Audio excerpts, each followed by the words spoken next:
can't believe it. I've got all of your books. I got the cutout from the bookstore when they took it out of the window.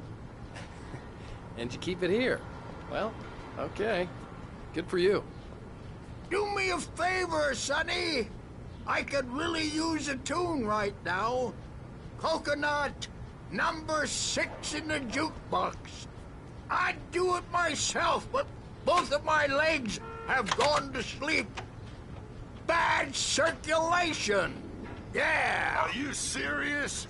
Coconut again? You disgust me. Call yourself a rocker. Unbelievable. Ha! It does that. Get stuck. Yeah, you need to give it a good solid whack. Now that's what I'm talking about, yes? Don't go in there, young man. You can hurt yourself in the dark. I think I can handle it, ma'am. I didn't want to wait. I wanted to find Stucky, to get the key and get out as soon as possible. The waitress was giving me a headache. Hello? Mr. Stucky? Carl couldn't make it. Unfortunately, he was taken ill. But I have the key for you and instructions on how to get to the lake. Okay. I wish you a good stay in my cabin. I'll come by later to check how you've settled in. And to meet your wife. I insist. Thanks.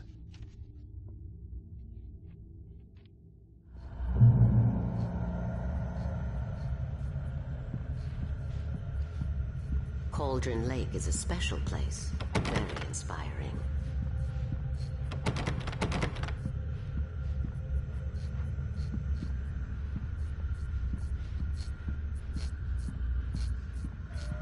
You got lucky this time, young man. You can hurt yourself in the dark. This really ought to be fixed, and then I must remind Sarah to change the lights at the station. It's been too long already. Even that sounds better than your singing. Are you all right? Splendid, splendid. Damn hernia. It swells up like a balloon if I lift anything heavier than a spoon. Yeah, splendid. The Andersons, they're, local musicians. We're waiting for Dr. Hartman to come pick them up. They wandered off from his clinic at the Cauldron Lake Lodge. Bye, Mr. Wake. Mission accomplished. The key and the directions. My hero. I got some flashlights, just in case. Hey, wait! Mrs. Wake! Your keys!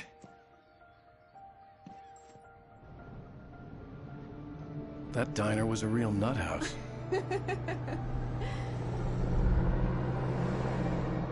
Can you believe this place? This would make a wonderful setting for a book. We're supposed to be on vacation, Alice. I'll figure it out when we get back home. Okay? Okay. We can talk about this later. Pat Main here on KBFF. I didn't want to talk about it. I wanted to bury my head in sand. Here's another one of my favorites to go with it. Once upon a time, I was a successful writer, but that was a long time ago. I hadn't been able to write a word in 2 years. Not since my last book.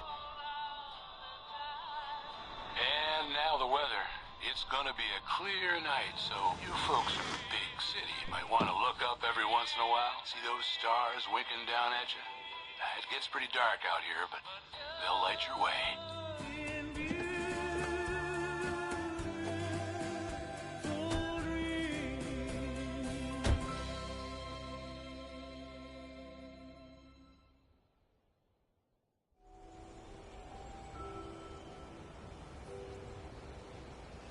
Wow.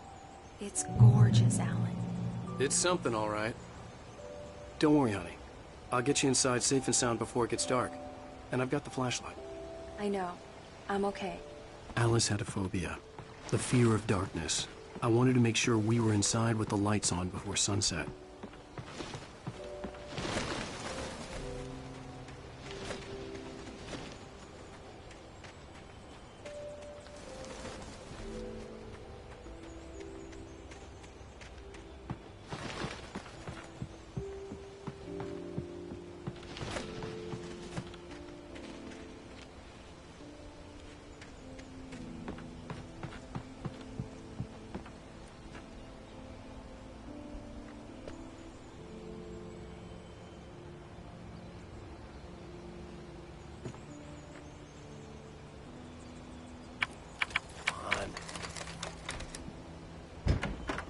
dark in there. We need lights.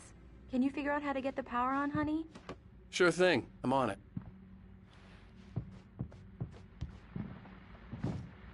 A shoebox filled with books by Thomas Zane sat on the shelf. I'd never heard of him before. Hello? Anyone here?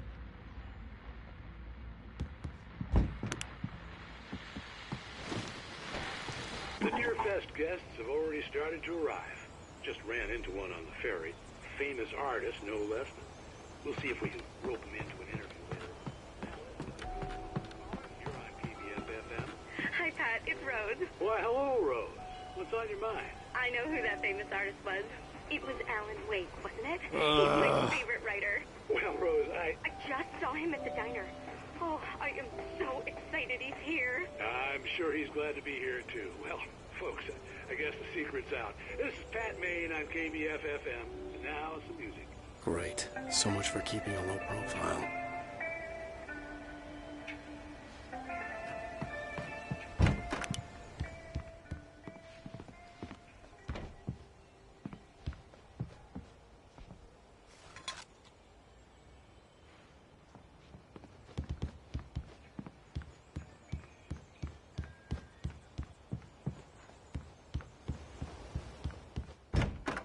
For a moment, the oppressive feel of the nightmare I had seen on the ferry returned. Damn.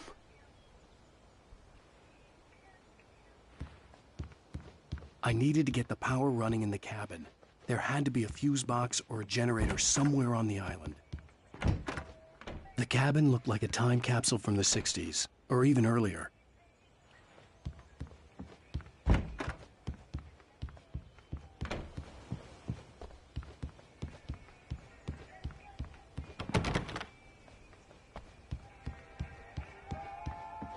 The power cable goes to that shed over there.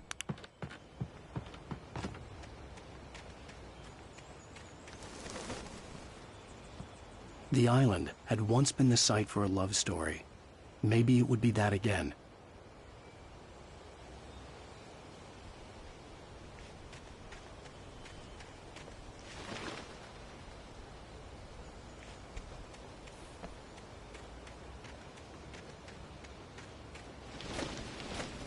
An old generator had been connected to the power cable.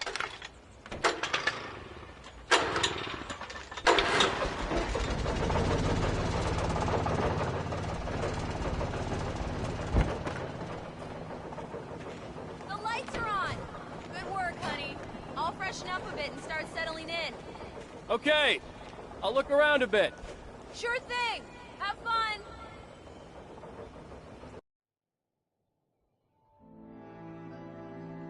It was a beautiful place.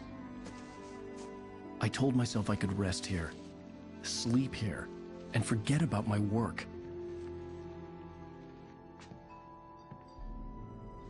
I thought we could be happy here.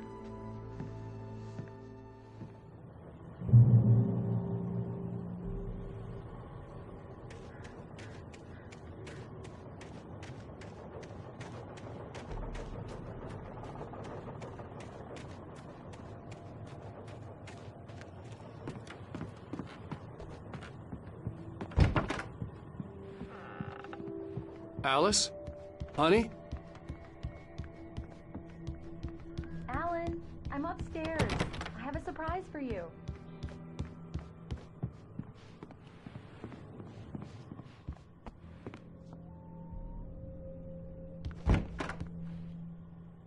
Surprise!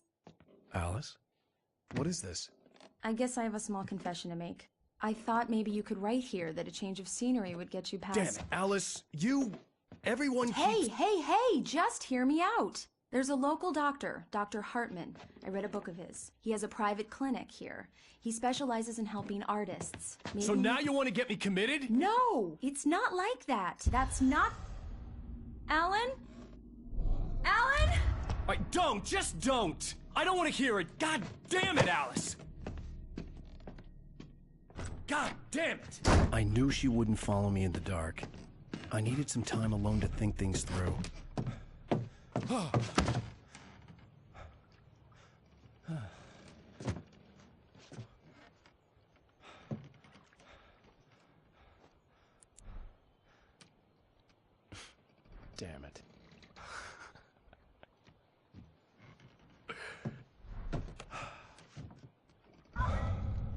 Alice?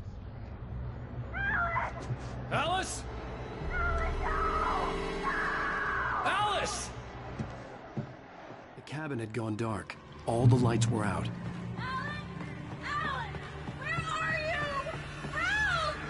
Alice, I'm coming! It's all right, I'm coming! What the hell? Help me!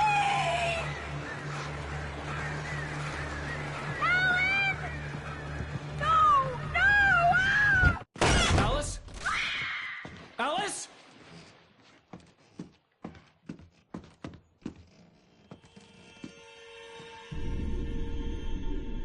Oh no!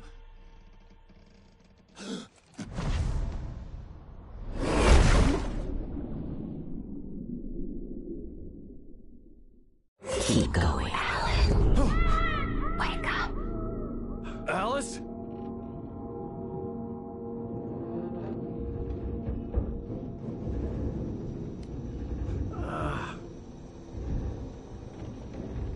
Waking up in the crashed car felt like I had woken from one nightmare and entered another. I couldn't remember how I got there. All I knew was that something terrible had happened to Alice. The phone was dead. I'd have to find help on foot.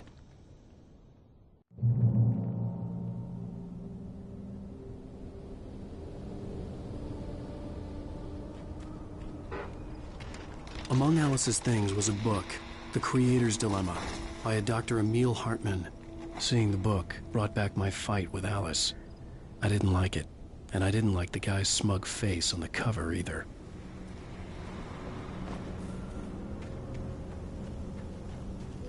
The gas station was my best bet. They'd have a phone I could use. It looked like a long hike through the forest to get there.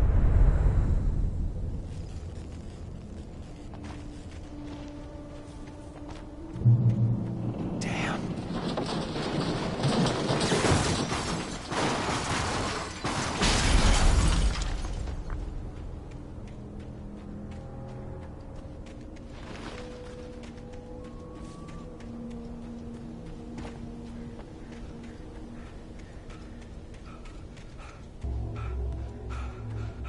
Hello?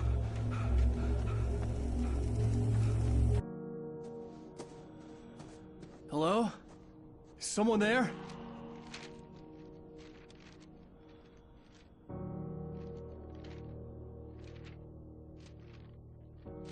The loose sheets of paper were pages from a manuscript entitled Departure. That was the name I planned to use for the next novel I had never gotten started. I was named the author. I hadn't written it. I couldn't remember writing it. In the scene on the page, the hero was attacked by an axe murderer in the woods at night.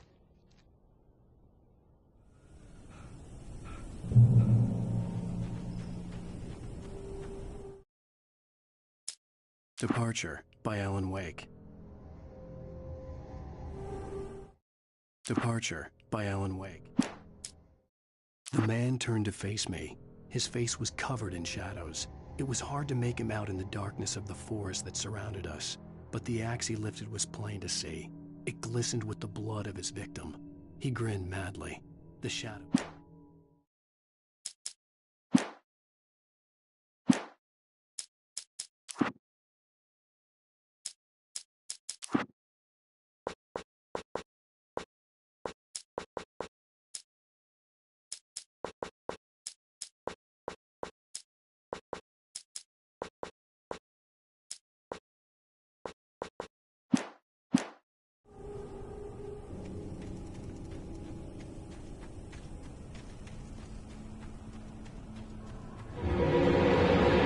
Anybody there?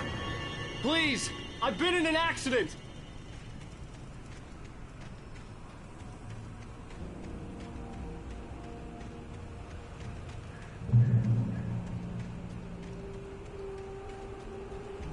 The lights up ahead were a good sign. Maybe I wouldn't have to hike all the way down to the gas station to find a phone.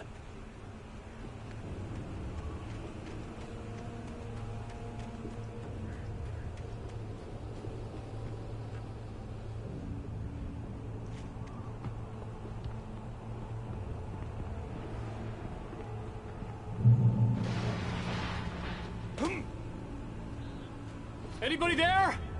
Please, I've been in an accident. Hey! Hey, you! Phil! There's been an accident. I need help. Listen, I need to... Premium cabins for rent in... Oh, hell. Carl Stuckey. Pleased to meet you. Non-refundable reservation deposit required. Fair and square. Fair and square.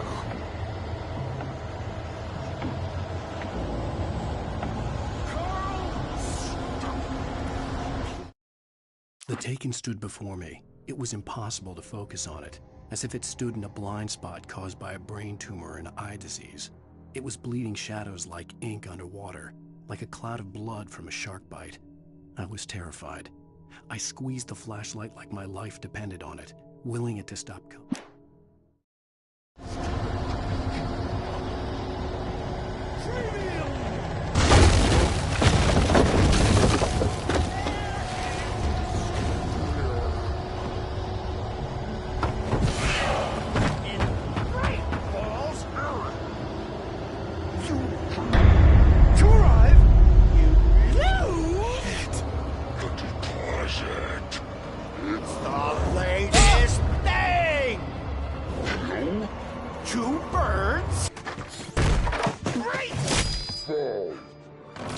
I had to figure a way out of this. Any second now, and Stuckey would be knocking on the door with his axe like Nicholson in The Shining.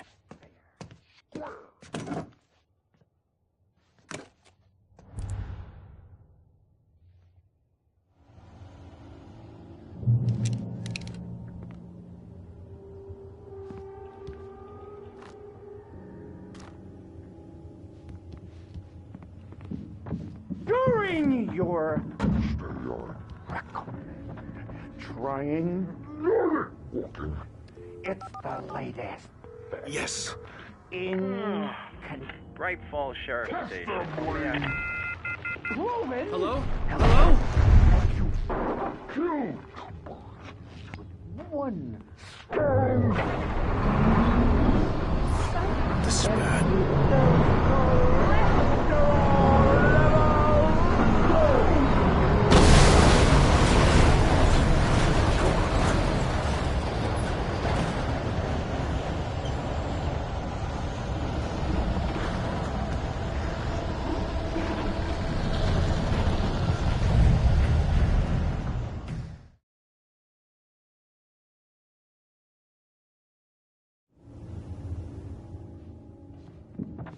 During your trying walking, it's the latest thing in Yes. Bright Falls Sheriff Station. How may I... Hello? Hello? Stone. You can see the sights and The spat.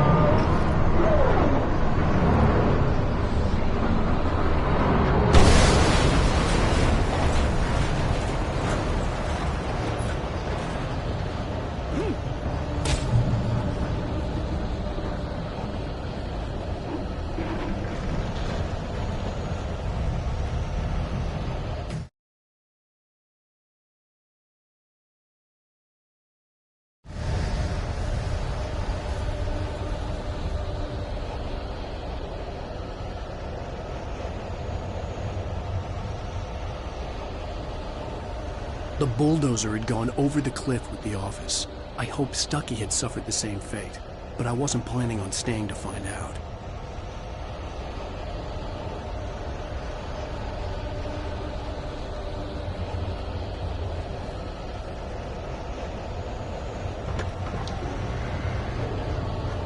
There were more of them.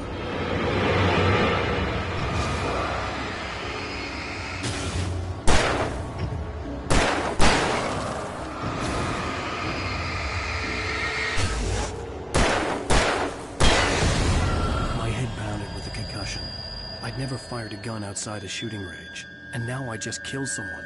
Or something. There were no bodies. They just disappeared. If I was dreaming, it felt real enough to make me sick.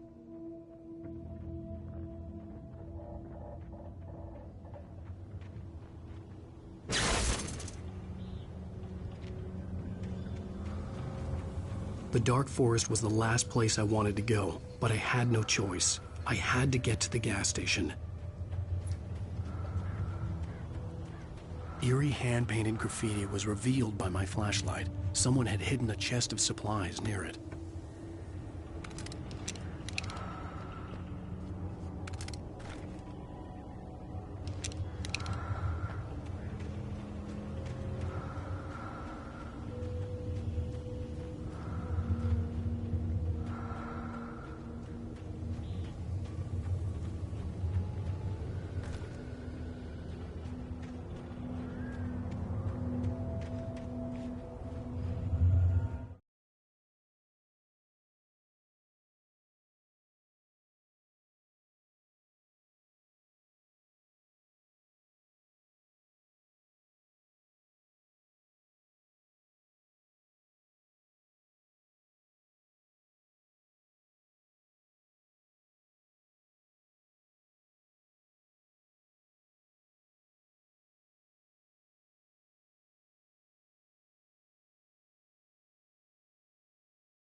It's rabbit season!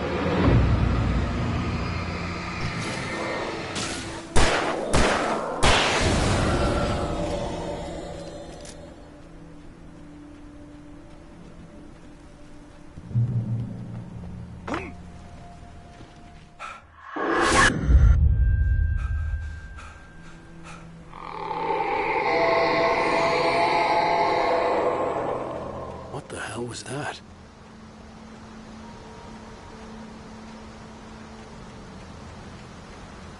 When I saw the river below, something uncoiled itself inside my head. I realized that I'd have to find a way across. I didn't even want to look at the water.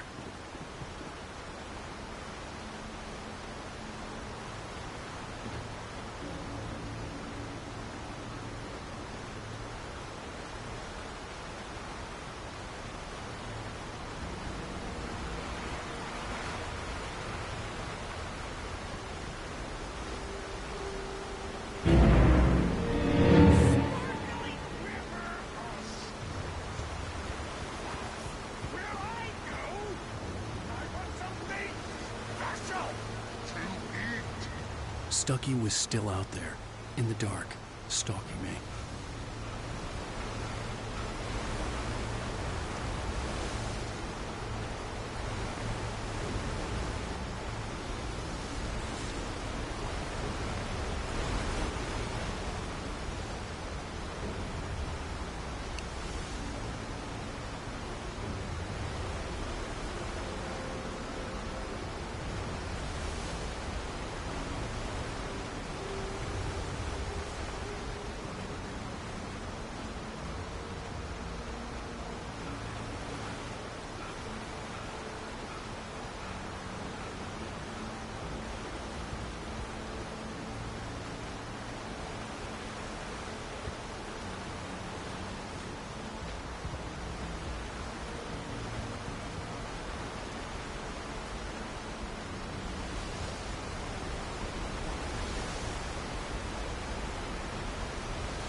Barry Wheeler was bouncing off the walls.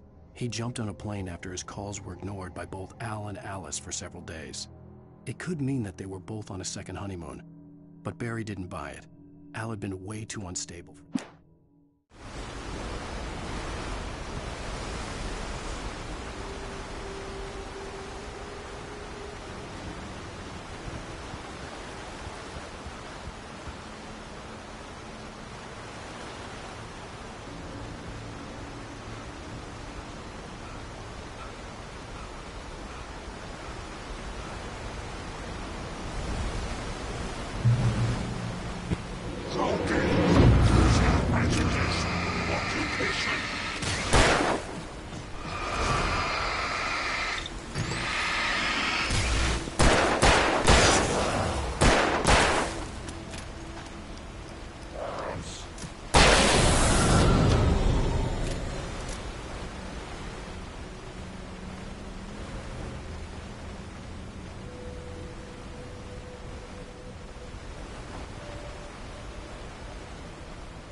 The staircase was broken. I had to make my way up some other way.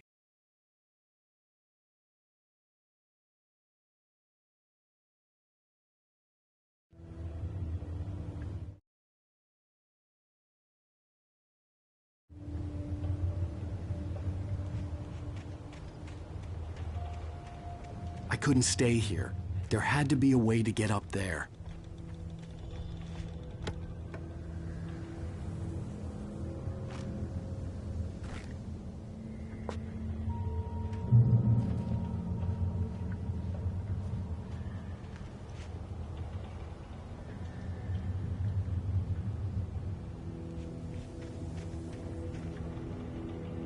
There was no power.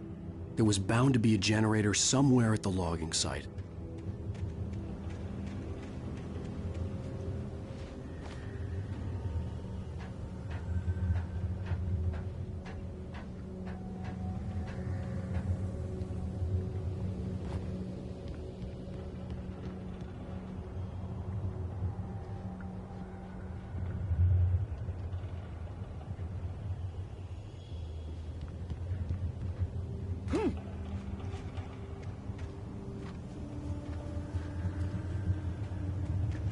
With all this forestry equipment around, there had to be something I could use to reach the top.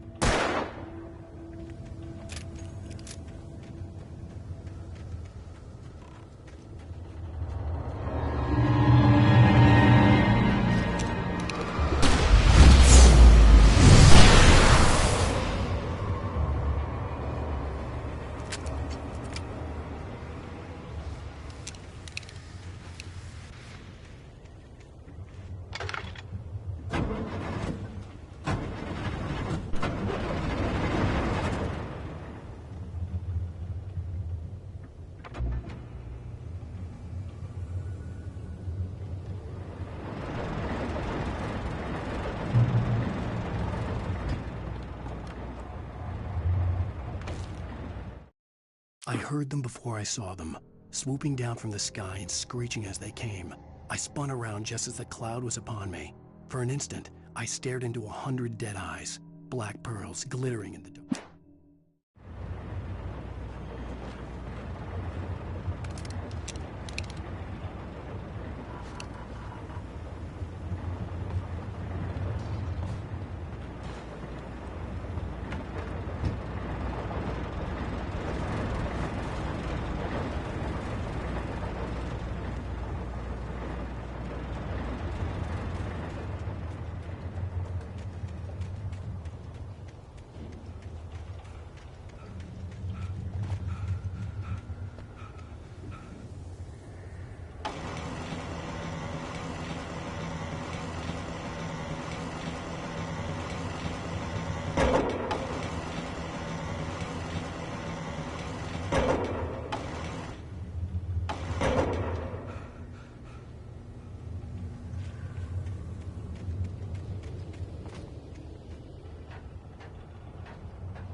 I was just outside for a breath of fresh air, and what a night. I know most of you are probably in your beds by now, but if you're still up and around, take a moment. Step outside for a spell and breathe in deep. The weather is absolutely still. The sky is crystal clear. It's like the forest is quietly breathing along with you. As you listeners know, I'm a night owl, and it's on nights like this I wish I wasn't cooped up in the studio. Makes an old man like me wish I could just roam wild.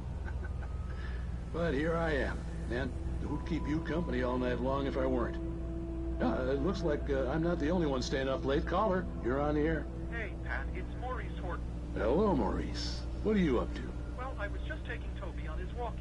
Oh, isn't it beautiful out there? Sure, but Pat, the reason I called is that Toby heard something rustling in the undergrowth and took off after it, and I couldn't find it. Probably a rabbit. Sure.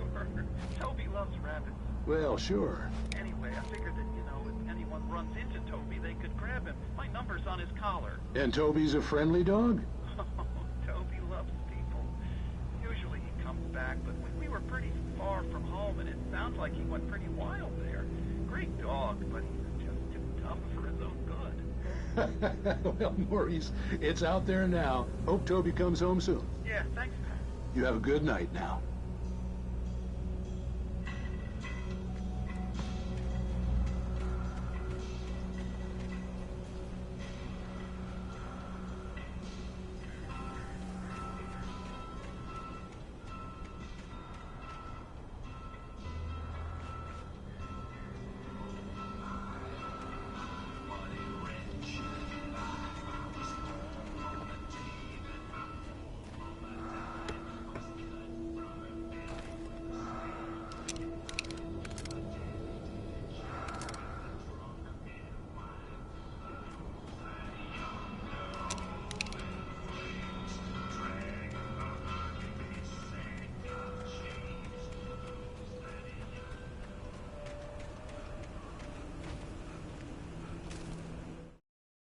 At first, I kept finding the pages as if by accident.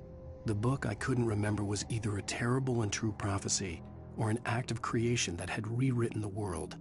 I began to hunt the pages feverishly, for they held the answer to the mystery. With it, I could save myself. With it, I could save Alice.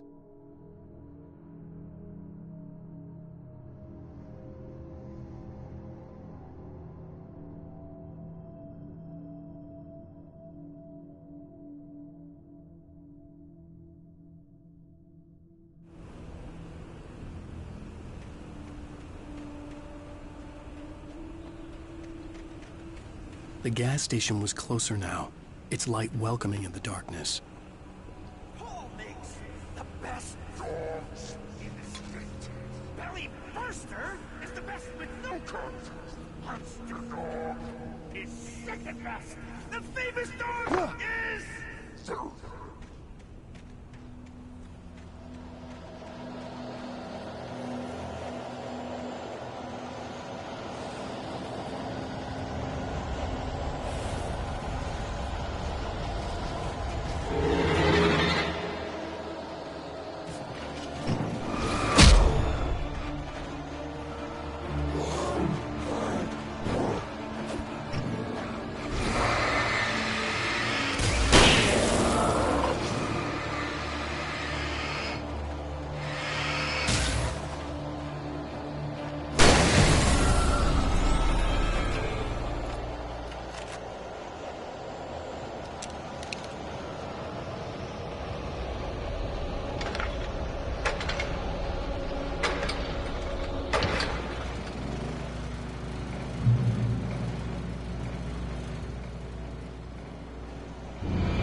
I stepped into the gas station's garage. It was dark and quiet. The place was a mess. It looked like someone trashed the place or that there'd been some kind of fight. Light spilled into the room through an open door at the back, and I made my way toward it. Without any warning, I was blinded by a bright light. An old portable TV on the shelf had come alive by itself. Impossibly, I could see myself on the screen, talking like a madman.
The cabin on Cauldron Lake? She asked.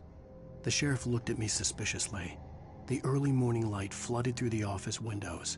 I would probably never have gotten out of the woods alive without her help, but I couldn't tell her the truth of what I'd faced the previous night. She'd think I was lying or crazy.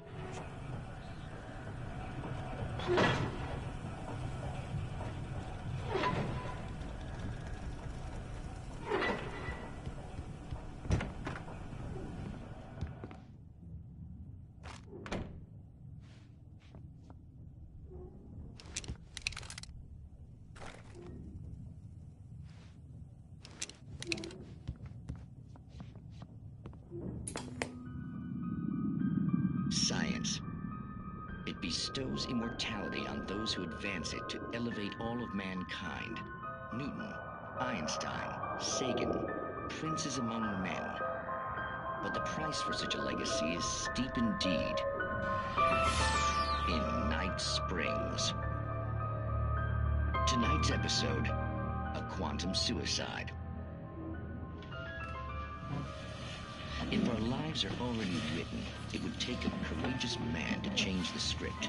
Having called a press conference, Dr. Barclay Colvin is about to demonstrate that very courage.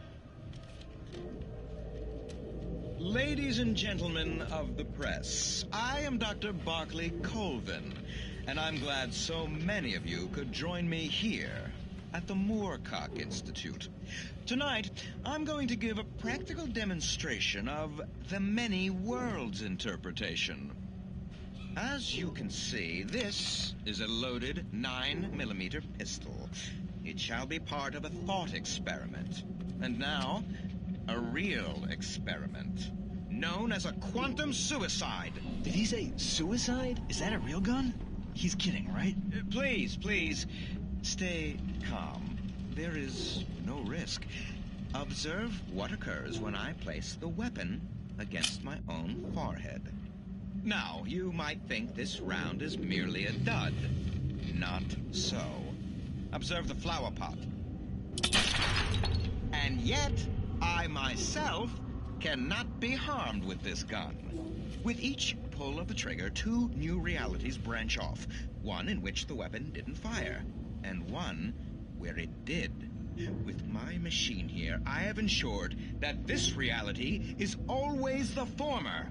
I have bestowed upon myself quantum immortality.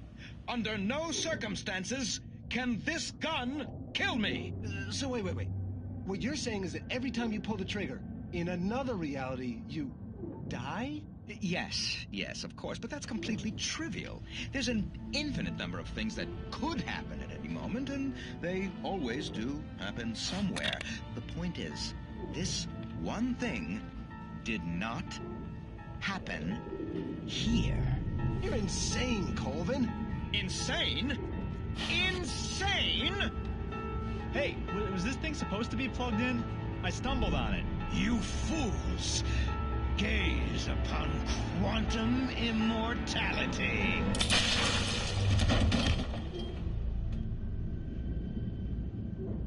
Poor Dr. Colvin, felled by his own hubris or the ignorance of the masses. Perhaps he should have left the crate unopened, the decaying atom unobserved. Curiosity often kills the cat in Night Springs.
Stucky's body vanished, leaving behind only a lifetime of nightmares to come, assuming I'd reached the lights at the gas station alive.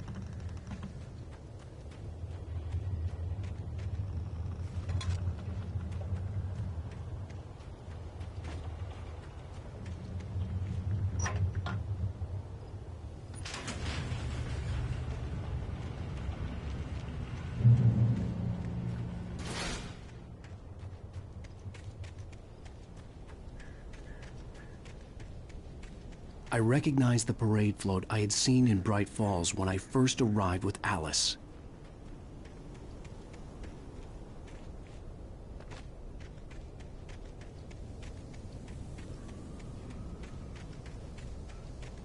After the insanity I had just experienced in the darkness, the lights of the gas station felt comforting. At least for a moment, the sane world reasserted itself.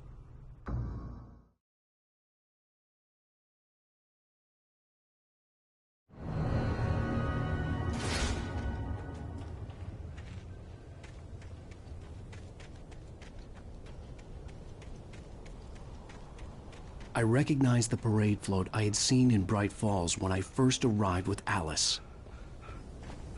After the insanity I had just experienced in the darkness, the lights of the gas station felt comforting. At least for a moment, the sane world reasserted itself. The Deer Fest had been 2 weeks away when we arrived. If the day count on the banner was right, I was missing a whole week between the night we got here and now.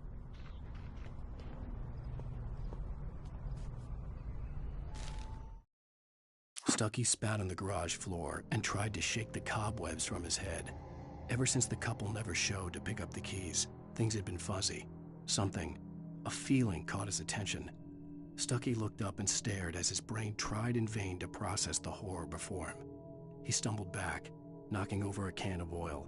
A black pool spread across the floor while he struggled for a brief moment.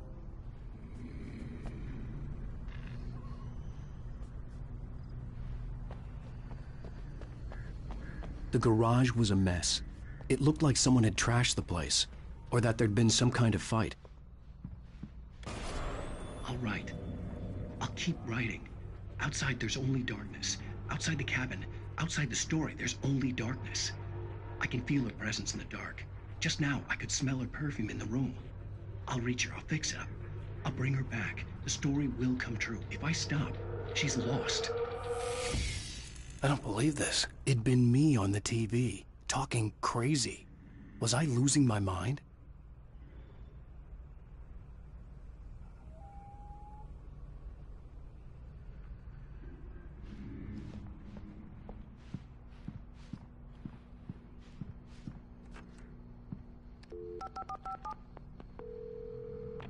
Bright Falls Sheriff Station.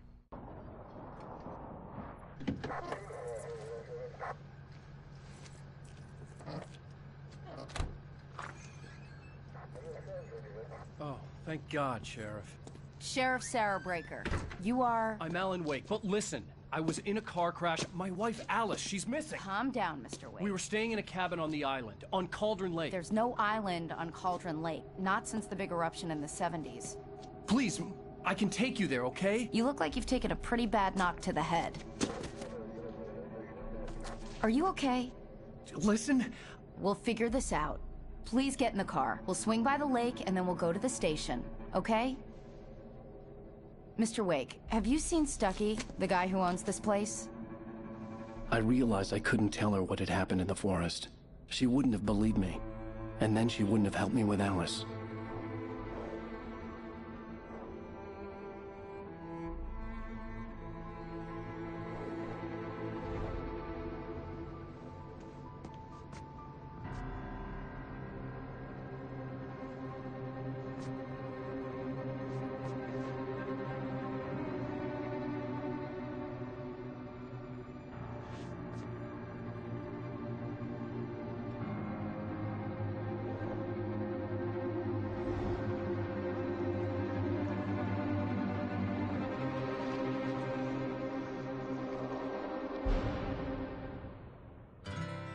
Candy-colored clown they call the Sandman tiptoes to my room every night, and just to sprinkle stardust and to whisper, go to sleep, everything is all right. I close my eyes, then I drift away into night. I softly say a silent prayer, like dreamers do. Then I fall asleep to dream my dreams of you. In dreams. Previously on Alan Wake. I came to Bright Falls with my wife, Alice. Thank you for coming here with me. I thought maybe you could write here. I don't want to hear it! God damn it, Alice! Now, she's missing. Alice? Alice? I woke up behind the wheel of a crashed car. I'm missing a week. I was attacked by shadowy men straight from a nightmare. The sheriff took me to the lake Alice and I had stayed at. but the cabin had disappeared.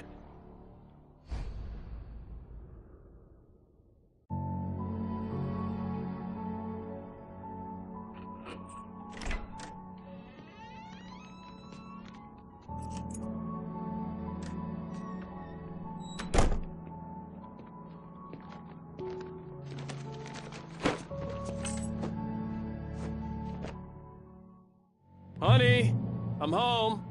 Back here, sweetie. How was it? Worst weather I've ever seen. You should put some coffee on. It'll warm you up.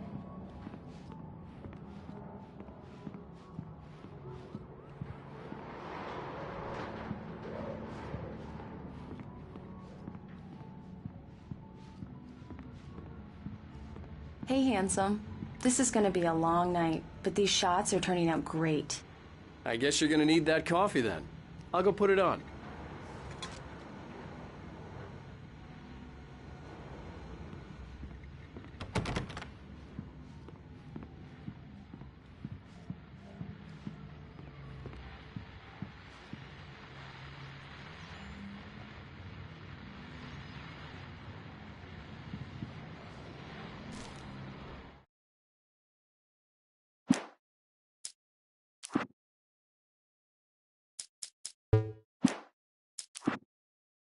It's true what they say about the fall and the sudden stop at the end. I'd lain here in the snow while the lurid chain of scenes that had led me here kept playing in my head. A rerun of my own private snuff movie. A memory of my corpse. Alone at my own wake. Thinking in metaphors again. The femme fatale was gone. Only a sour taste remained of the kiss. This was a late goodbye. 13 years after I'd gotten my revenge, it had finally caught me.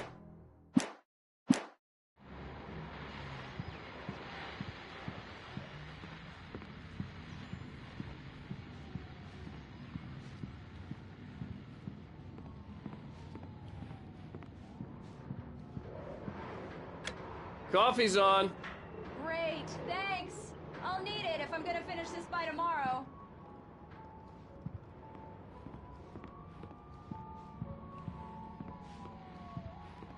Oh, hey, I just finished those cover mock-ups. They're on your desk. Tell me what you think. No kidding. I didn't think you'd get them done this quickly. On occasion, I can perform all sorts of miracles, my dear. Oh, really? These look really good. Oh, sure, until Barry gets his hands on them. Which, by the way, will happen over my dead body. The last time was the last time.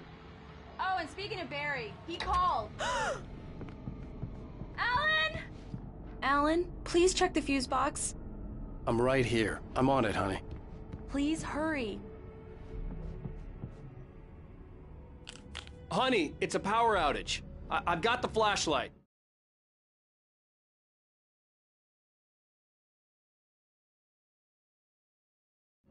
Okay.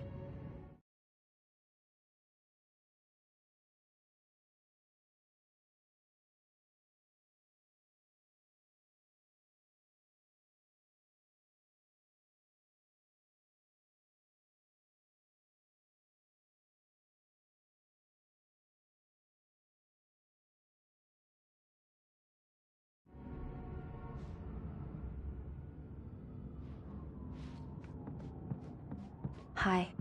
You okay? I'm sorry. It just really spooked me. Don't worry. We'll just break out the candles. I know it's stupid, but it's just... especially when I'm not prepared for it, you know? It gets to me. I love you. Tell me a story, writer. Okay. I used to have these nightmares when I was a kid. The dark really spooked me, too. When it got really bad, my mom gave me this old light switch. She called it the clicker. The clicker, huh? Yeah. If I ever got scared of the dark, I could just flip the switch and a magic light would scare the monsters away. Oh, sure. Here it is. Alan. Maybe it'll help you, too. Yeah, nice story, writer boy. You made that up right now, didn't you? No. Seriously. I love you, even if you are a liar. Thanks for this.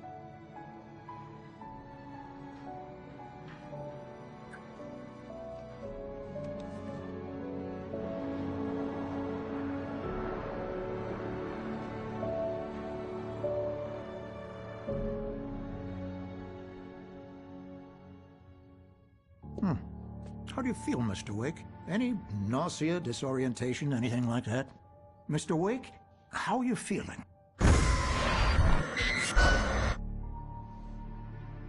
I'm okay. My head's fine.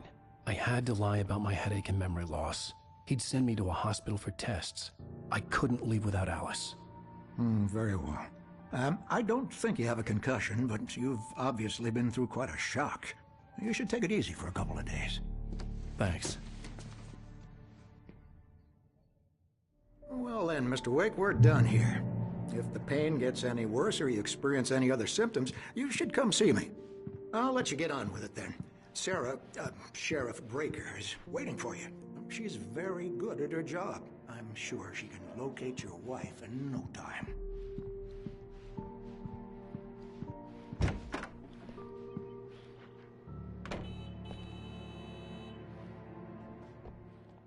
Thank you for testing the lights, Miss Weaver. Everything seems to be fine. I don't have the luxury of being complacent, Deputy Grant. The bulbs will need changing soon. You can't change them in the dark. I'll be sure to take care of it, Miss Weaver. Have a nice day now. Very good. I'll come back later on to remind you, just in case. Mr. Wake, the sheriff is waiting for you in her office down the corridor.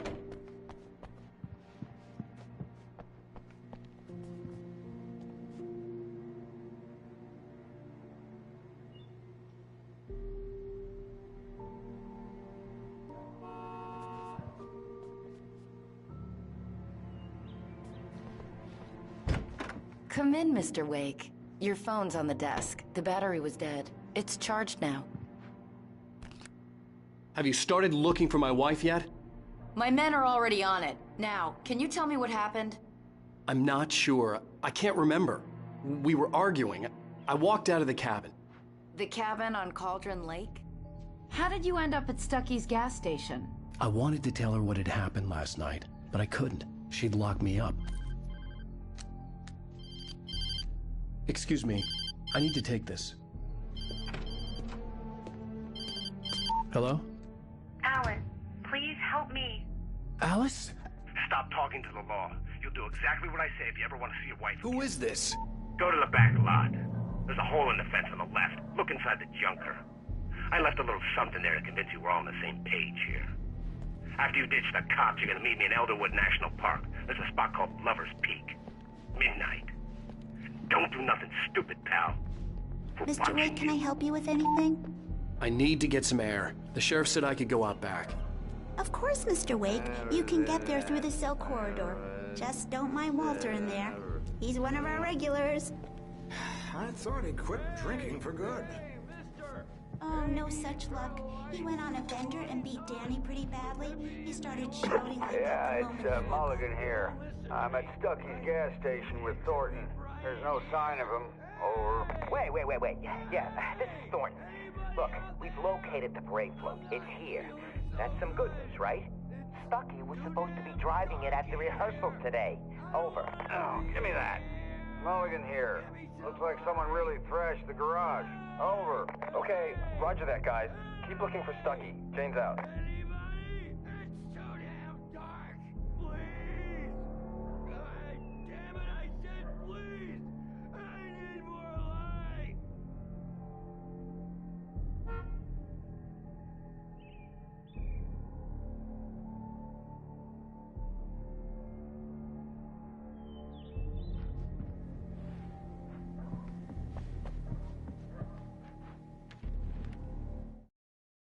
Alice looked through the viewfinder, lining up the shot. Cauldron Lake was breathtaking. Something caught her eye. A figure standing.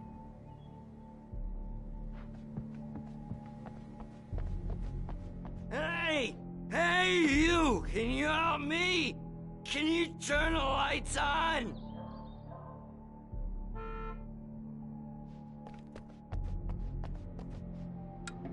Thank you, man. Thank you. Hey, you're all right. You're a good guy. Don't let anybody tell you different. You know, I shouldn't even be in here. The cops, they got it all wrong. See, sure, I beat him up, but I wasn't drunk. I mean, I wasn't drunk at the time. I only got drunk afterward. Okay, listen. Listen, you gotta listen carefully now. Here's the kicker. That wasn't Danny. No, sir. The early morning light hurt my eyes and made my head ache.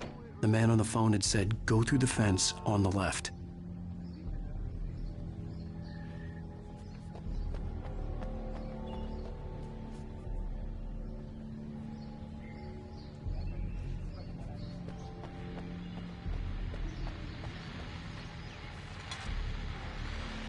Well, folks, it's been another long night, and it's about time for me to sign off for a while. God knows I need my beauty sleep. Just one more item before I go. It's been a busy night for the Sheriff's Department. We've had a few broken windows, even a report of shots fired on Main Street. Deputies Mulligan and Thornton had to deal with two intoxicated young men who were celebrating the completion of their near-best road.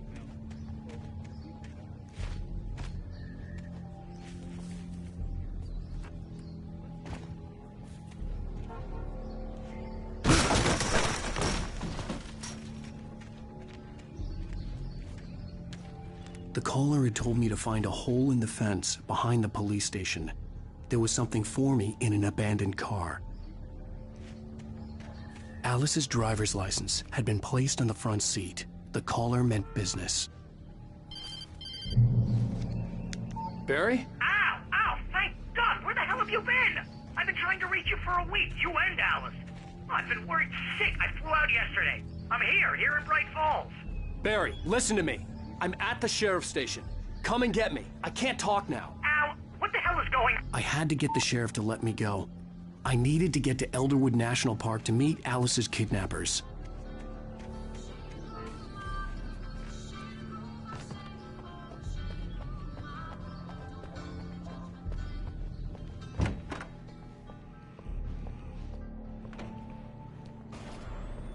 A writer is a light that reveals the world of his story from darkness, shapes it from nothingness. The way a sculptor carves a statue from a block of granite. If I stop, the world I'm making dies. Darkness will reclaim it. It's a long, hard journey into the dark. Alice's life is at stake, but I can't think about that, or I'll lose it. The dread lingers at the edge of perception. I'll push on. Anything is possible here. I'll write the story. I'll save her.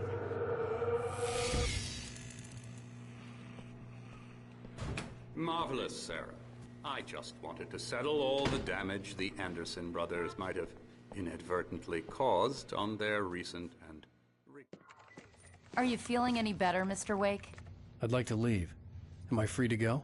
Well, we still need to talk about... Am I under arrest? No, of course not.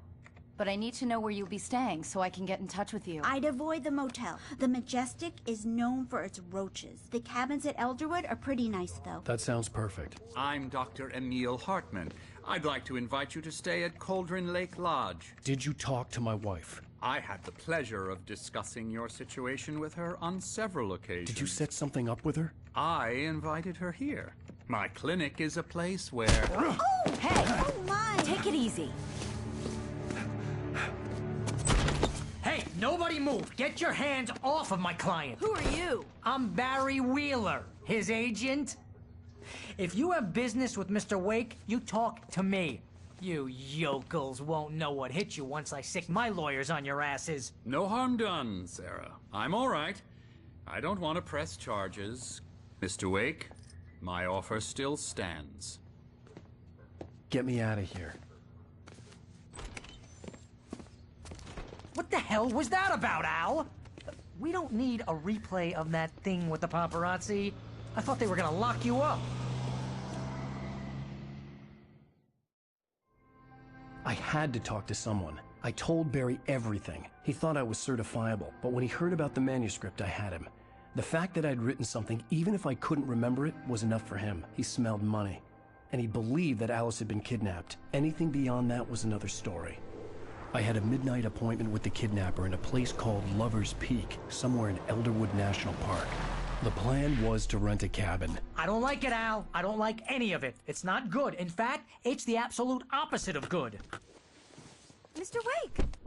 Barry, you found him. Hi, Rose. Oh, wow. I was just thinking about you, too. Great. I was just bringing Rusty some coffee. He's on the balcony, looking after Max. Poor thing.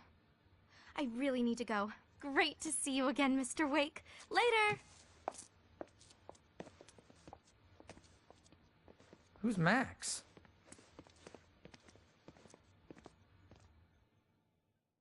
What an airhead. Jeez, Mr. Takes a swing at everybody. This is not her fault. She's a very nice girl and, more importantly, a fan. She even has a fan site dedicated to you. And she was very helpful when I was looking for you.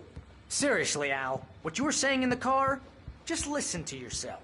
What, you shot a guy and his body just disappeared?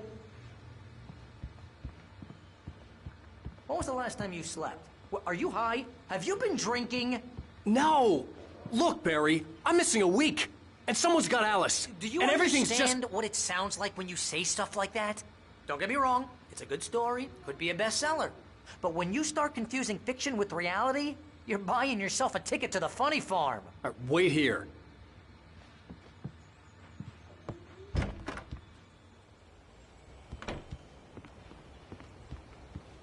Easy there, boy. I'm almost done. Hey, Rusty, right? You rent cabins. Oh, Mr. Wake. I'd shake your hand, but mine are kind of full here. Actually, I'm sorry about this. Would you mind grabbing the registration form from the desk? It's just across from Bucktooth Charlie. Okay, sure. Seriously, Al, you can't just go and meet a kidnapper. Those situations always end up in disaster. You gotta talk to the cops. She's my wife, and it's my call. Can we talk about this later? No. This whole thing... Listen, you hit your head. I mean, geez, Al, come on. You gotta understand how crazy all this sounds. If you're trying to pull a joke on me, freak me out, it's working. Ha ha, let's have a laugh on Barry. Well, you had me going there real funny, Al. You can quit it now.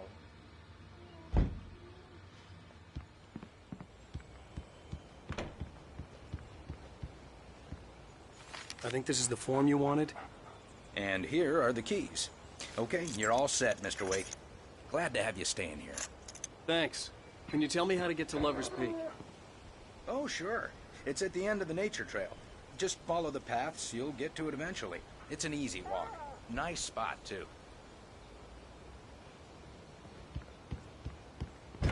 Look, Al, you're asking me to believe that you shot a dude who went poof into thin air, a guy who was bulletproof until you pointed a flashlight at him. You hear that from people who end up spending time in padded rooms, strapped to their beds, wearing white shirts with too long tangled up sleeves, and eating...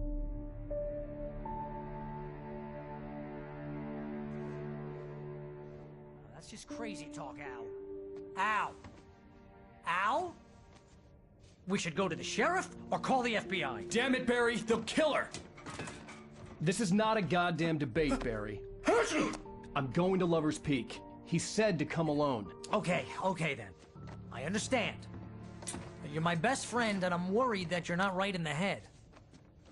Tell me what to do to help, and I'll do it. You stay here, and if I'm not back by morning, call the cavalry. Achoo! Achoo! Just be careful with the natives, Al. These yokels are dangerous. Everybody hates a tourist, or it'll be deliverance all over again. Achoo! Bless you. Oh, this place is trying to kill me. I'll bet there's mold in here, spores, poison ivy, God knows what. This is so not worth a 15% commission.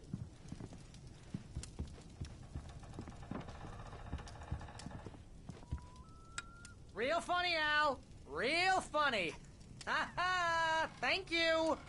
I'll just sit here in the dark till you come back. Or until I get eaten by a grue.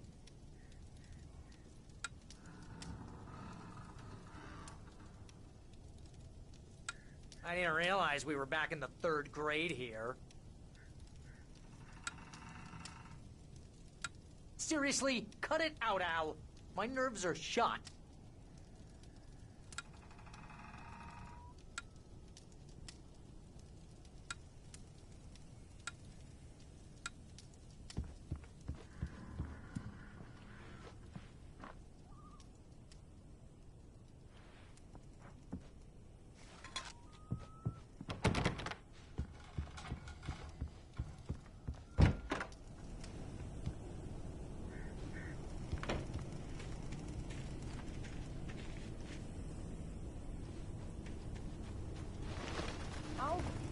Here, Al. I'll hold down the fort. I'll be with you in spirit every step of the way, Al. Locking the door now.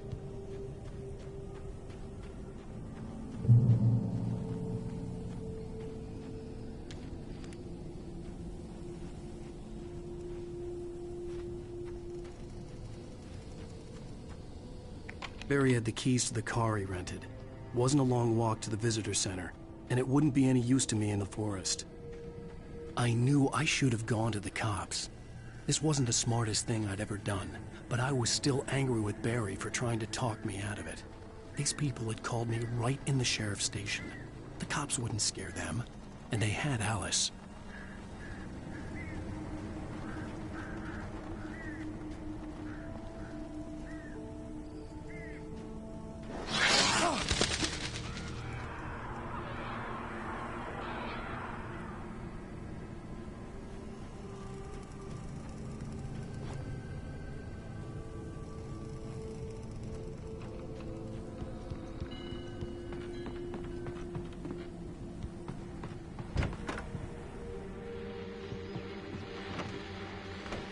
Welcome back to the show, folks. As promised, our very own Dr. Nelson has just parked his rear end in the studio. Doc, what's your Deerfest plan like? My plan? You'll make it sound a lot more organized than I ever seem to manage.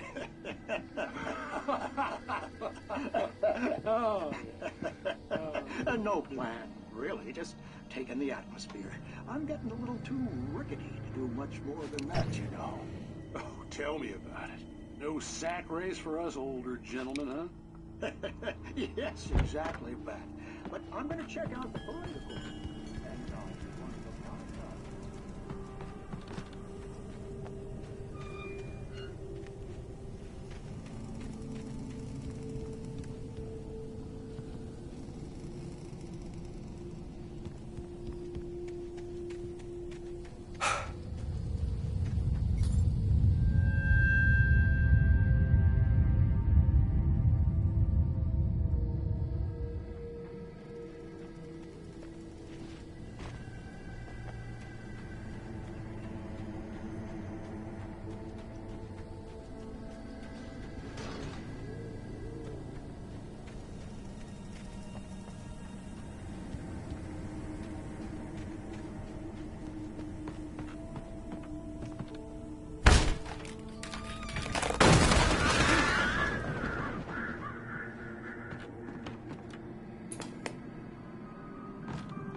Crime and punishment. The cancer and cure of civilization. But some crimes are impossible to punish, especially in Night Springs. Tonight's episode, The Man in the Mirror.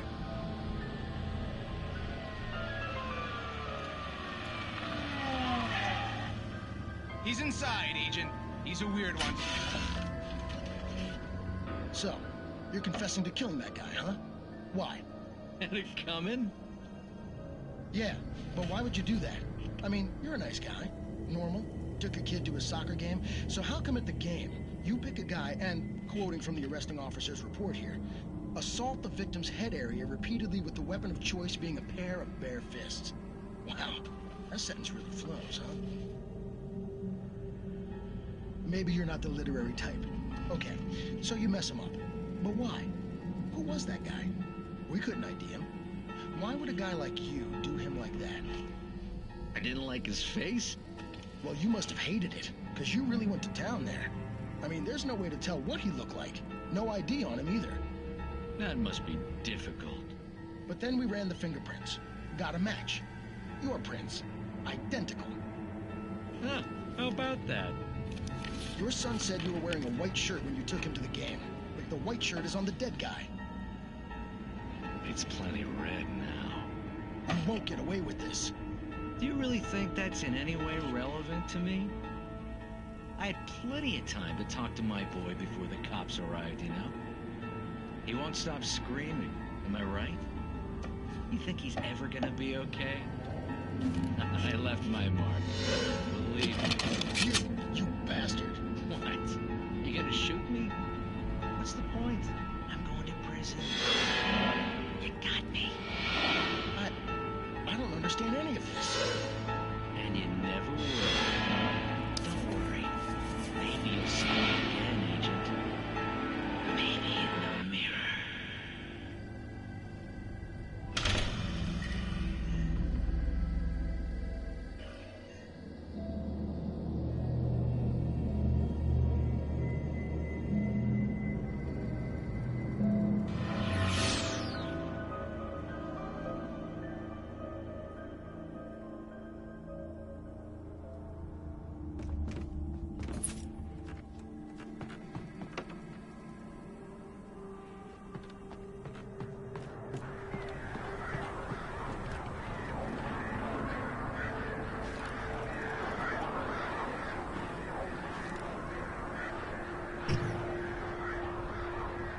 vision left me weak.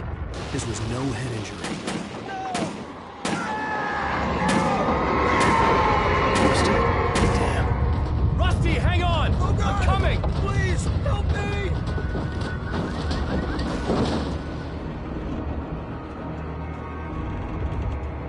Anybody? Help me! Help me!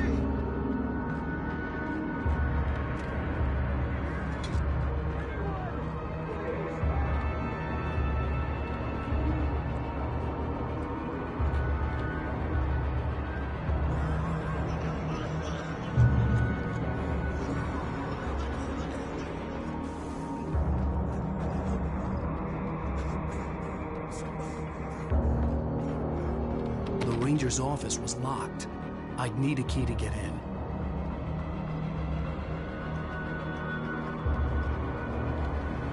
Hello? Back here! I'm back here! Hey, please help me!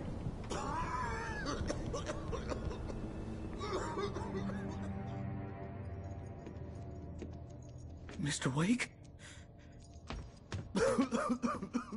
Oh, hell. It happened just the way it was on that page. I found. Came true. It knew. So dark. It'll come back for me. You must... The lights. In the office. I have the key. Okay, Rusty. Hang on. I'll be right back. Whatever did this couldn't be far. Rusty had found a page from the manuscript. It would help me understand what had happened. Shh. Good boy.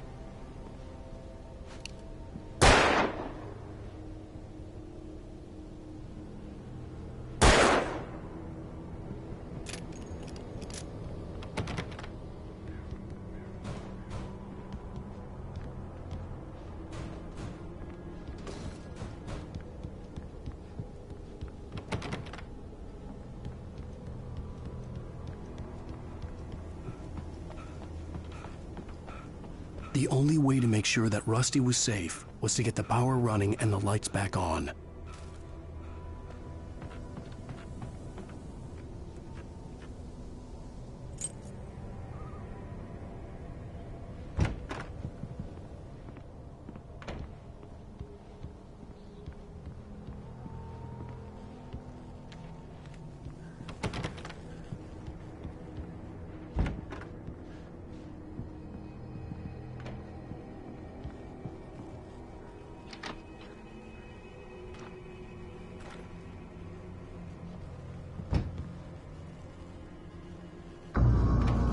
I was too late. Someone had destroyed the circuit breaker. There was no way to get the lights back on.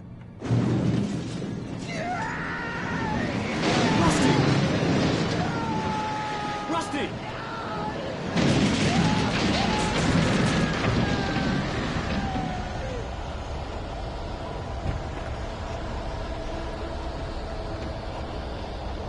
The ground was covered with oily patches that looked like liquid darkness.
Something had torn a mammoth-sized hole in the wall.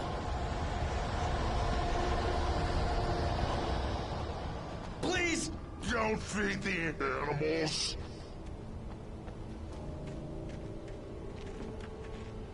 Fishing! For those visitors! Who? Purchase up, Park. Is she? License! Obey! Rangers' instructions. At all times. Rusty? Rusty, no! Never. You approach closer than 100 yards. 2 bears and wolves. Never approach any other. Closer than 25 yards. Pets must be leashed. At all times. Never!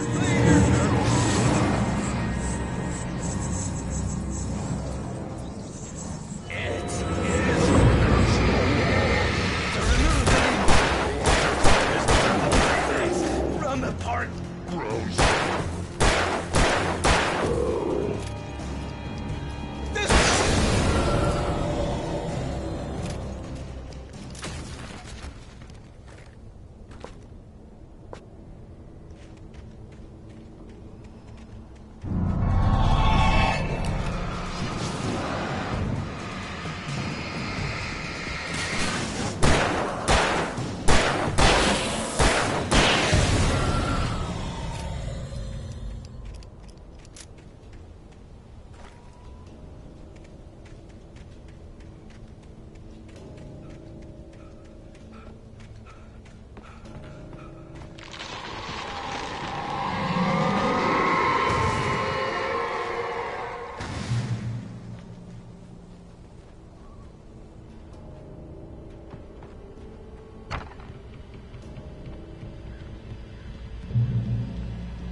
What the hell was that?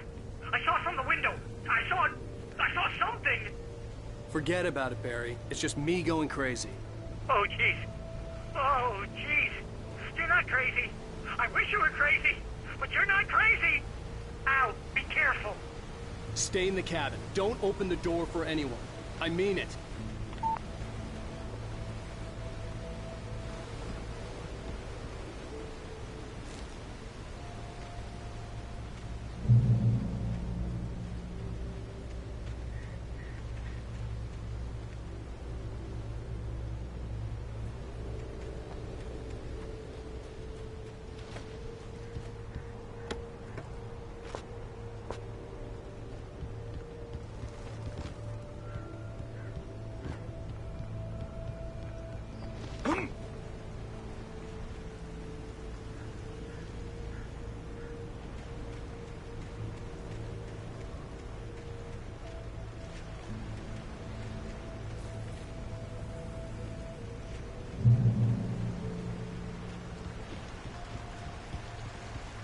Lover's Peak was at the far end of the nature trail.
Shit.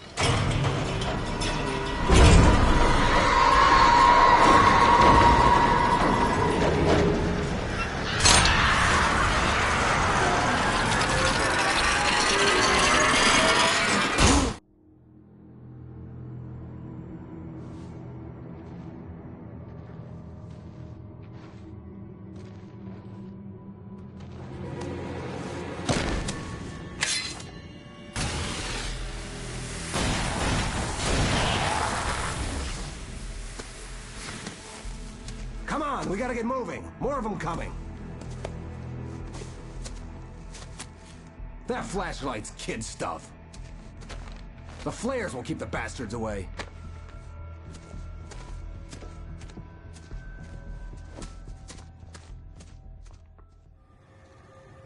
You can see them too? Hell, of course I see them. Come on, we gotta move. Why? Because that's the way the story goes. Yeah, but... Let's move!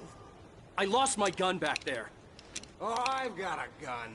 Just keep that light steady on him. It took a moment, but then I recognized him. He'd been on the ferry when I first arrived here with Alice. He knew my name. We were headed in the direction of Lover's Peak. There was no way this was a coincidence. He was the kidnapper. Come on, Wake! You better keep up. You set him up, and I'll knock him down, Wake.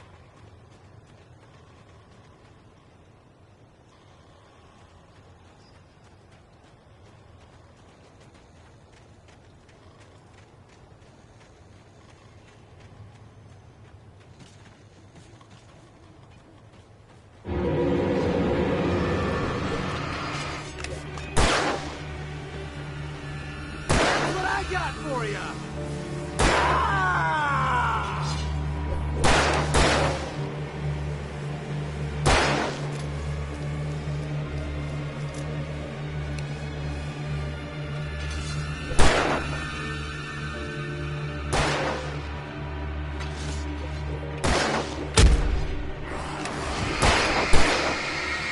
Monster!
These stairs, Wake. Use the flares from the emergency box to hold them off while I get these boards off. Give me the gun. Yeah, no can do, Wake. Are you kidding? Give me the gun! No time for back talk. Hold them off.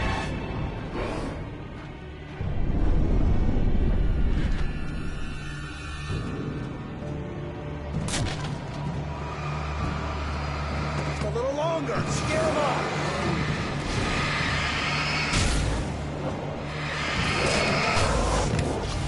Get some light on those bastards. That'll keep them off us.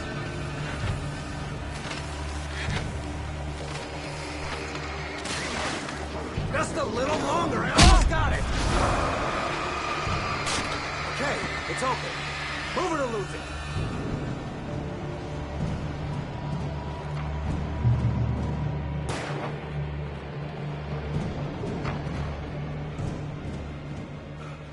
Better get ready.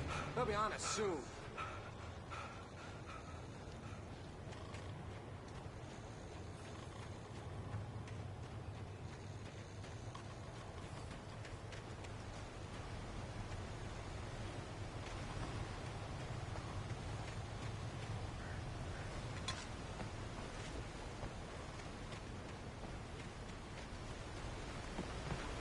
is it, Wake. The last stand. There's more flares here. Get ready. We fight them as long as they keep coming. Give me the goddamn gun! They're coming! That's not how this goes. Get with the program, Wake.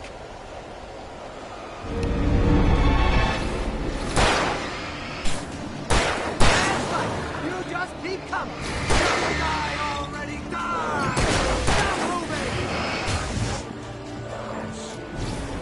Nailed it. That's what I got for you. Pow. Bullseye.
Let's cut the act now.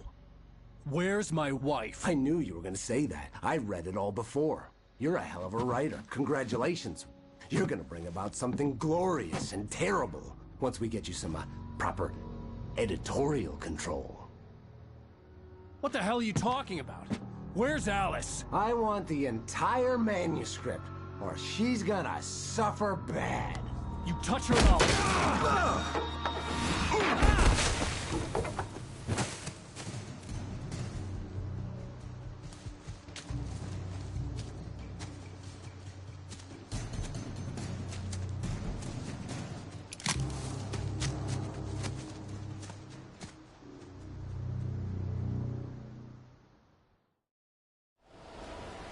You're gonna give me the manuscript or you'll be sorry. No! Come back here! I swear I'll kill you if you hurt Alice! Do you hear me? Come back here! He had Alice, and he wanted the manuscript because he thought it held some magical power. But I had no manuscript to give him. I had to get back to Barry and figure out my next move.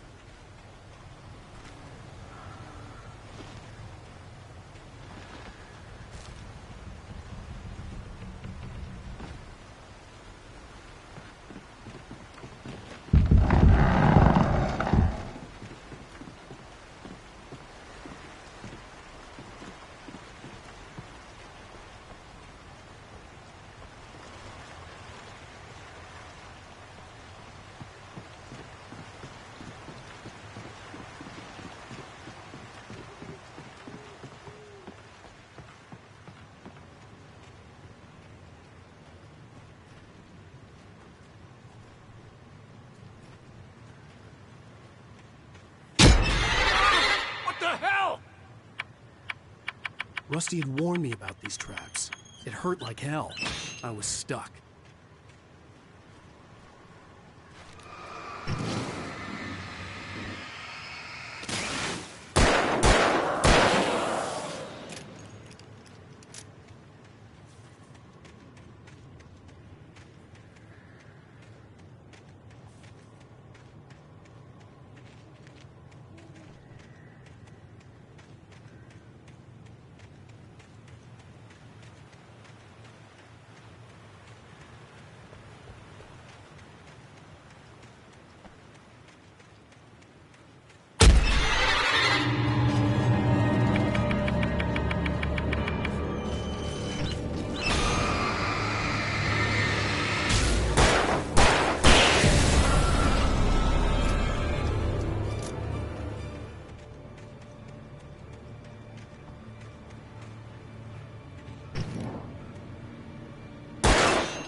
is a hazardous occupation.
Barry? Ow! The porch is covered with birds. They've got all Hitchcock on me. Stay out of sight. I'm on my way. Don't open the door. What, am I crazy? Stay hidden. I'll be there soon. Just make sure you keep the lights on.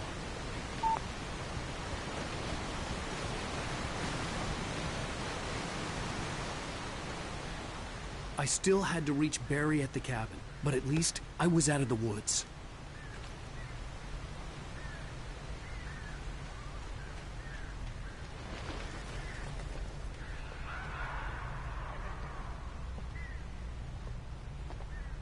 I'd have to get the car from the locked garage. It would get me back to Barry faster, and the headlights were a welcome bonus.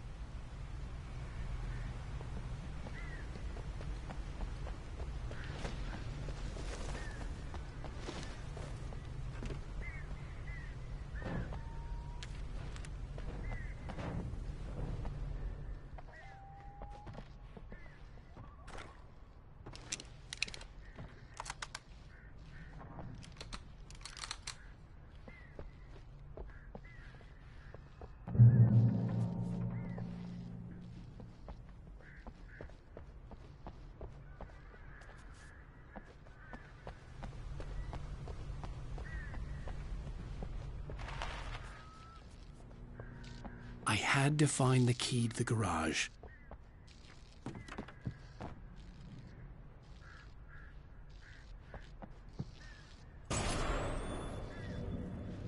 A story is not a machine that does what you tell it.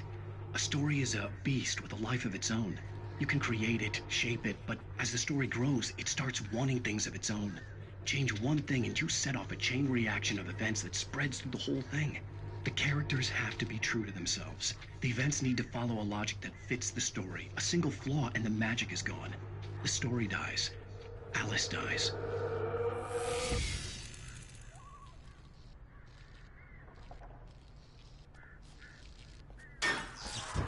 You can learn of nature and yourself.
The flare gun was probably the best weapon I could imagine against the dark things I was facing.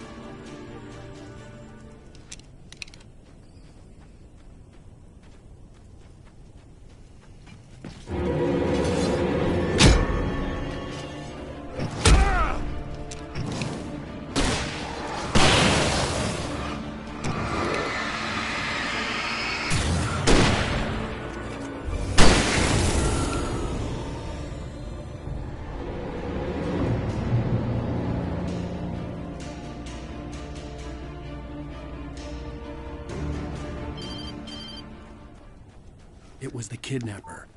You son of a bitch! Where's my wife? Enough horseplay, Wake.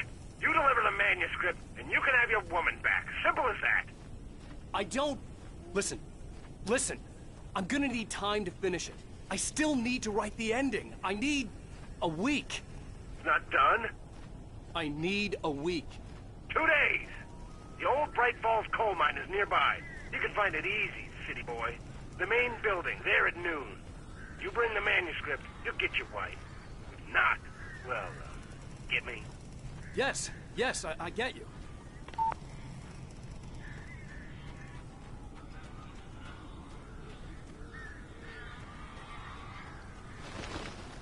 Barry had talked about birds over the phone.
gone!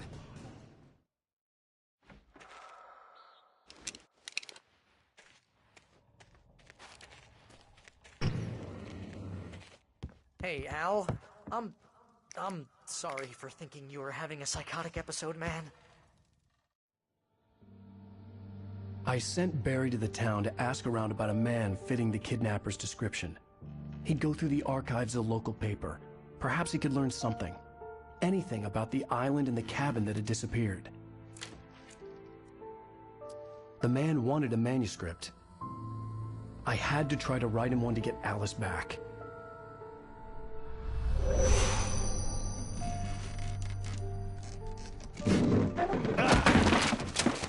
For me, the supernatural had always been nothing but a metaphor for the human psyche, a tool to use in writing fiction. Now, it was happening for real, and I couldn't put a single word on paper.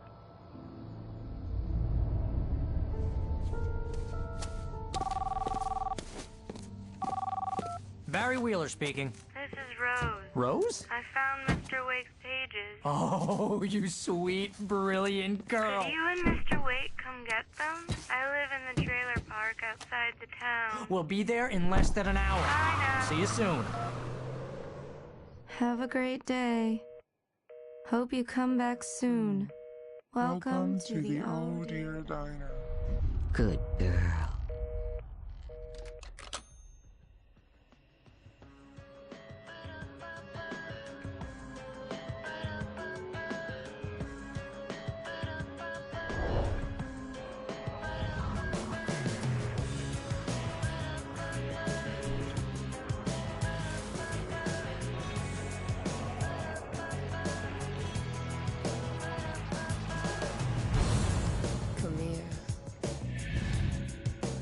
Pretty please, can you tell me where I am?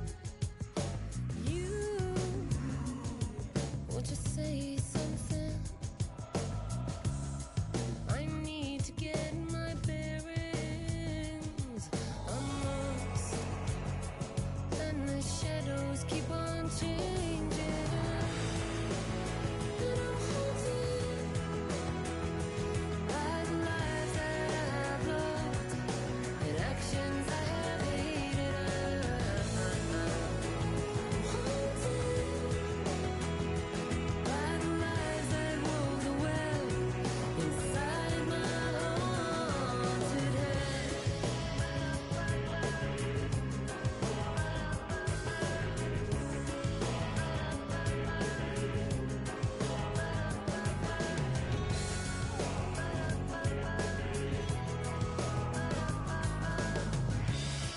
Don't cry.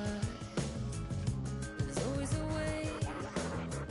Here in November, in this house of leaves, we'll pray. Please, I know it's hard to believe. See a perfect forest through so many splintered trees. You and me, and these shadows keep on changing. And I'm haunted by the lies that I've loved and actions I have hated. I'm haunted by the promises I made and others I have broken. I'm haunted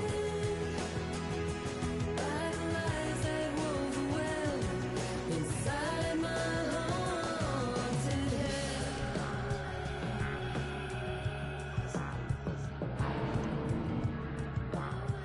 I'll always want you. I'll always need you. I'll always love you. And I will always miss you.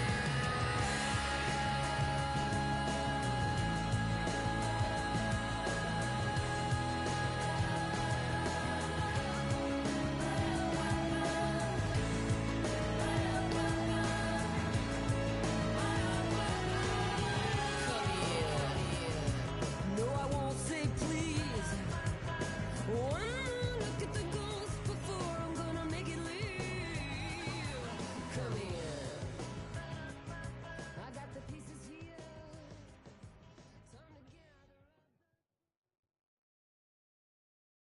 Previously on Alan Wake, Alice has been kidnapped. Alan, please help me. Alice? You'll do exactly what I say if you ever want to see your wife again. I can't tell anyone except my agent Barry. Damn it, Barry, they'll kill her. You're my best friend, and I'm worried that you're not right in the head. The ransom is a manuscript I supposedly wrote that's coming true before my eyes. It happened just the way it was on that page. So dark. I have found only a few scattered pages. I want the entire manuscript. The deadline is in 2 days. I found Mr. Wake's pages.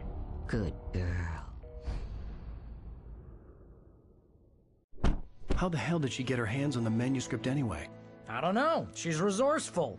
I told you you were too hard on her. Listen, I found out all sorts of interesting stuff while I was digging around. Yeah. Mr. Wake, it's Sheriff Breaker. We have an FBI agent here, Agent Nightingale. FBI? He's anxious to see you. You'd better come to the station. Okay, I'll be right over, Sheriff. Let's make this quick, huh? Help you folks? Name's Randolph. I'm the manager. We're looking for Rose. Works as a waitress down at the diner? Rose, sure. Nice girl. Who wants to know? I'm Alan Wake. The writer, huh? I heard on the radio you were visiting. Well, I'll show you her trailer. That Rose, she's a nice girl. Always pays her rent on time.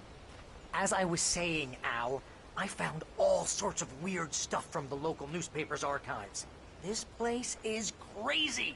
Disappearances, mysterious deaths, urban legends come true, and, get this, most of this stuff takes place around Cauldron Lake. Well, you ain't wrong, mister. The Indians thought the lake was a doorway to the underworld. I'm the God-fearing type myself. I don't hold with that sort of thing. Yeah, okay.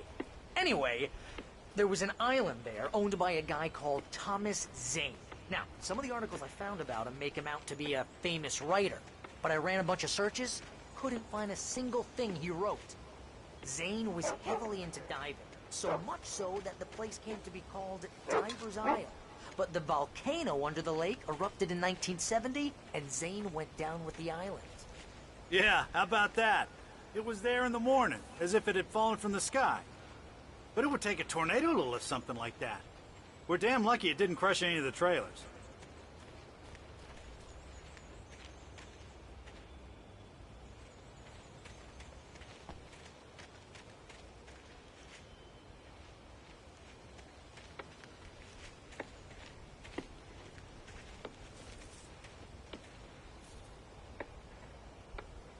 It gets better. A local girl, Barbara Jagger, drowned in Cauldron Lake just a week earlier. They were lovers. Sure, Jagger's a local spook story. The Scratching Hag. Comes for you in the dark. Childish stuff like that. Anyway, Al, I'm just getting to the best part. All of the articles about this stuff were written by Cynthia Weaver.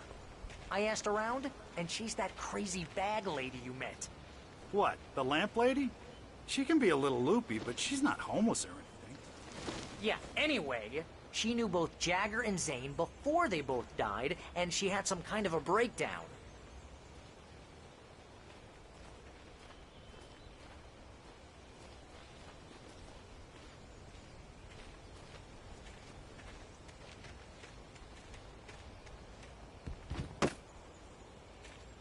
Well, mister, this here's Rose's trailer. You mind me asking what you want with her? We're just here to talk to her, pal.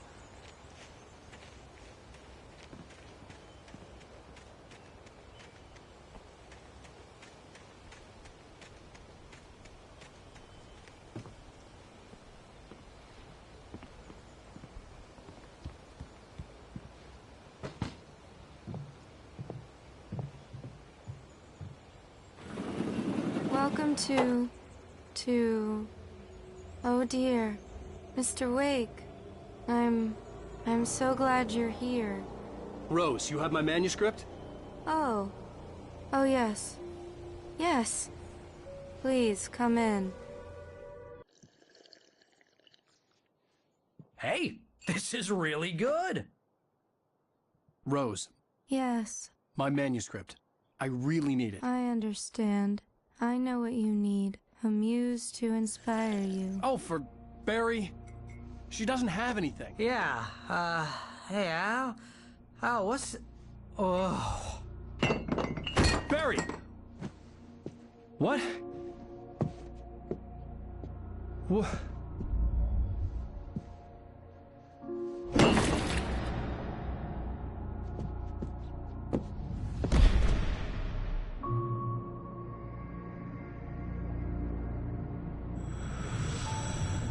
It's coming for you, hiding in my barber's skin. I'm too weak to stop it. You must turn the lights on. I promised I'd come visit you and your lovely wife. You must finish what you started. I insist. You must turn the lights on. Turn the light on. Back to work, boy.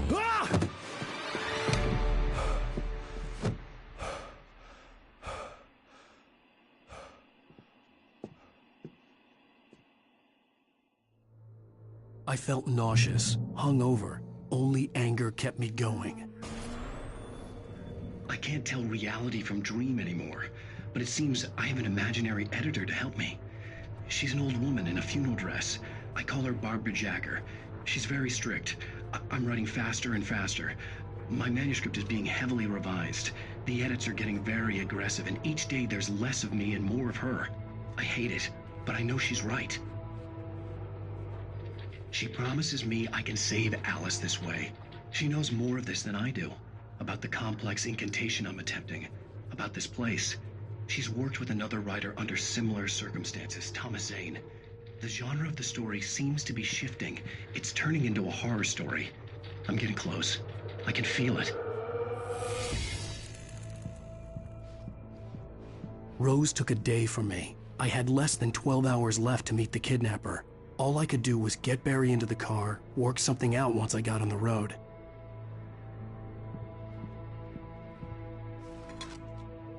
Welcome to the Oh Dear Diner. What can I get you today? Coffee? I couldn't work up much hate for Rose. Something had used her to get to me and left its mark. First refill is free. Milk and sugar on the counter there. Would you like to hear today's specials? Thank you. A nice day. Come back soon. Barry was out of it. He was way too heavy to carry. You're right. Deserve more money. So handsome.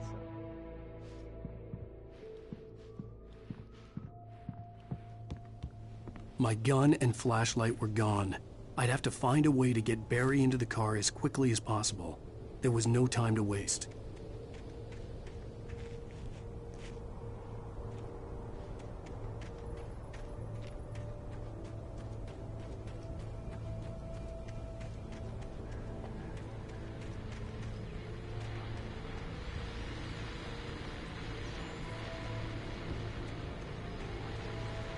I just stepped outside to catch a breath of fresh air. Let me tell you, the weather's getting heavy. Nights like this make me especially glad I'm here talking to you and not home in bed. Once the weather takes a turn like this, I can't sleep at all. It's all tangled bed sheets and dark thoughts, punctuated by the occasional plunge into nightmare. Is it just me? Well, perhaps it is. But I hope I can make the night a little bit easier to get through. Caller, you're on KBF FM. Hey, Pat, it's Walt Snyder. What's on your mind, Walt? Well, I am the way you are, but, well, I can't sleep either, you know? I just been staring out the window here, trying to make sense of it all, but, I ain't been drinking either, you know? I just... Well, you sound like a man with a problem, Walt. I had a, argument with Danny. You know Danny, and, then I got in trouble with the law, you know, and, I'm just, well... I heard something like that, Walt. Yeah. Well, you know, he's, you know, Danny's my best friend, and,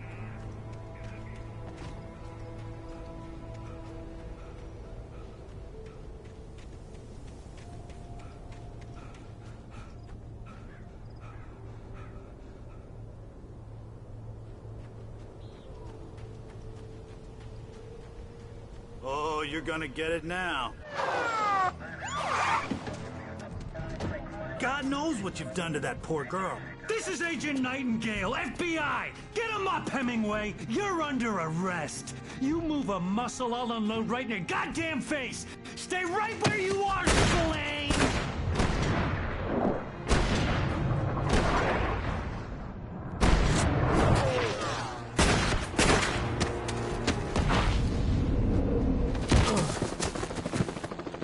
What are? I'm standing right here, you goddamn maniac!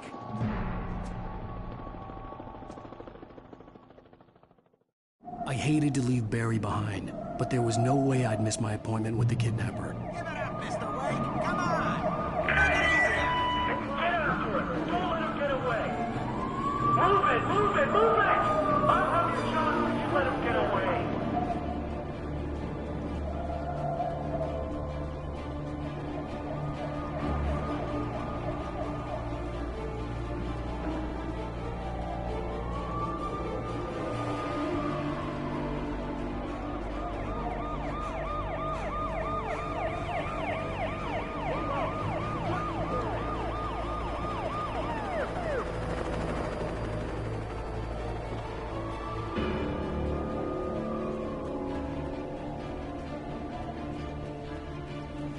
Stop running!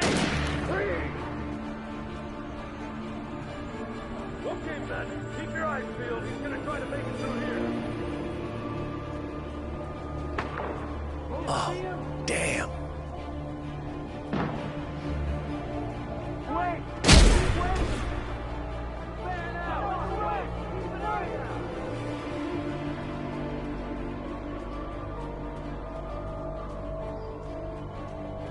God damn it! Where did he go? Wait! Keep an eye out!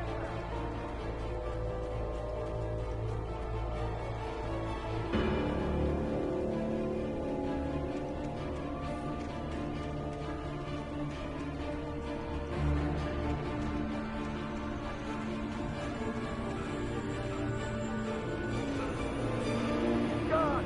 Come on, guys! We need to head him off!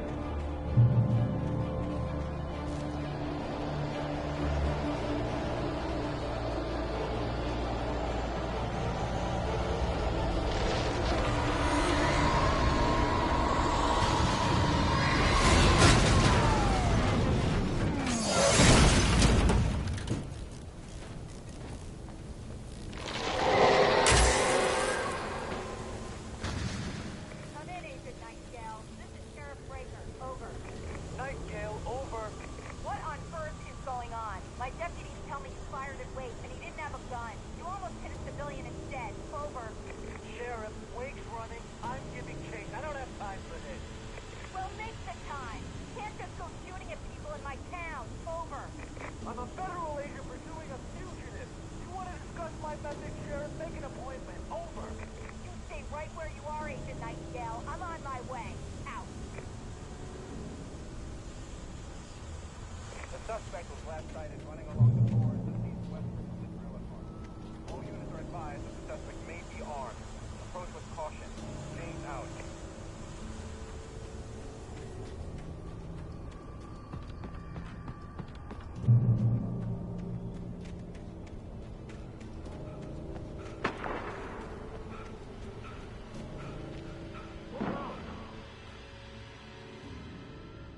Search the area.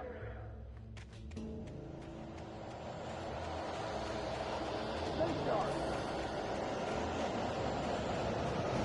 This way. Over here.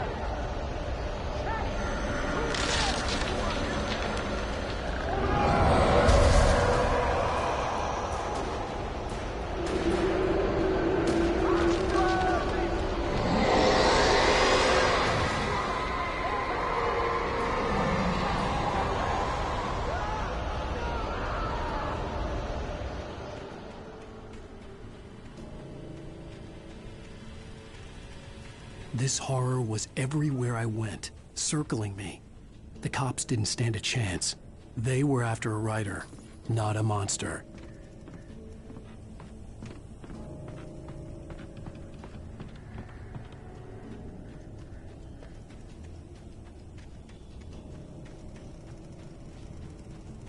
Sheriff Breaker, this is Agent Nightingale. I've lost contact with most of the men you assigned to me. It's Wake's doing. Wait, are you seriously telling me that geek writer just took out my deputies? Are you kidding? I mean, have you seen this guy? He wears a tweed jacket. Over. He's the guy we're chasing. If it's not him, who then? Bigfoot? Over.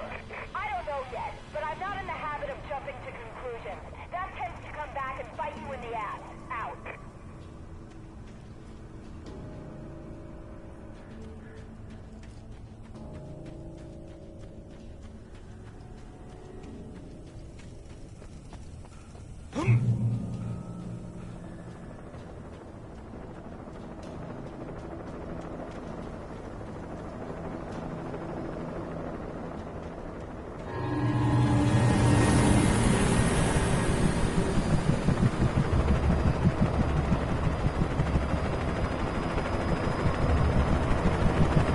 You on the ground.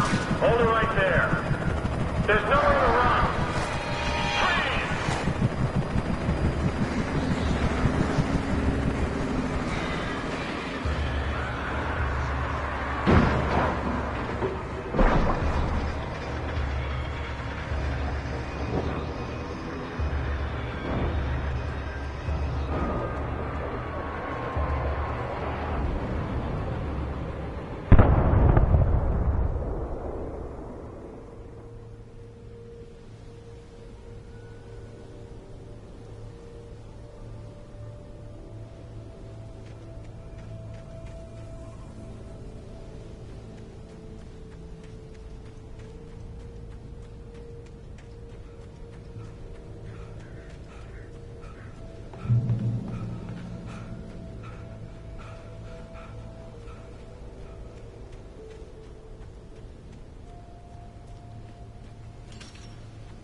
This is James. Mulligan, Thornton, come in. Over.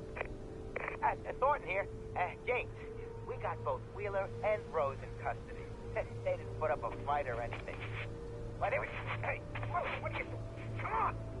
Sit down and give me that. James, Mulligan here. Over. Go ahead, Mulligan. Over. We got Wheeler and Rose here. Wheeler's drunk or hopped up on something. Speaking of which, that Fed had a pretty distinctive whiff of Otis Scotch about him, you know what I mean. Over. I don't have anything on that, Deputy Mulligan. Over. Well, whatever. Anyway, Rose is just being plain weird here. You better get Doc in to take a look at both. Over. Gotcha. You better get them here quickly. The, Fed's gonna want to interview Wheeler. Over. Oh, yeah, I bet he does. Looks like they have a lot in common. Mulligan out.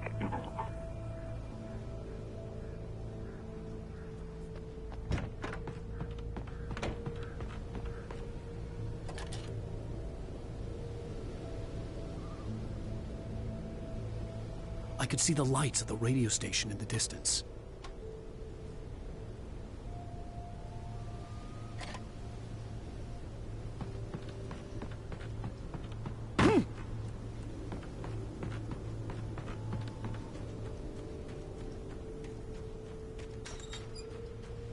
I imagined that the broadcast tower in the distance was part of the local radio station.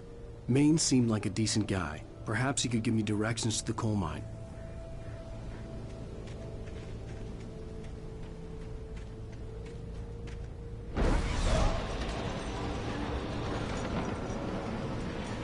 Unnatural shadows clung to the gate. The darkness that was after me was trying to stop me. I wouldn't get through without a light.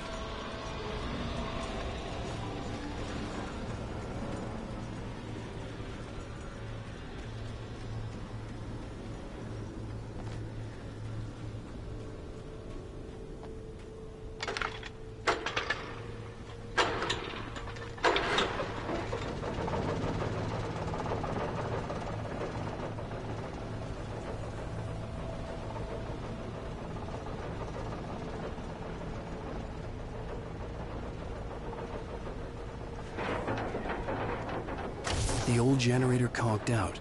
I'd have to see if I could fix it and try again.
It took me a moment to recognize the flashbang grenades.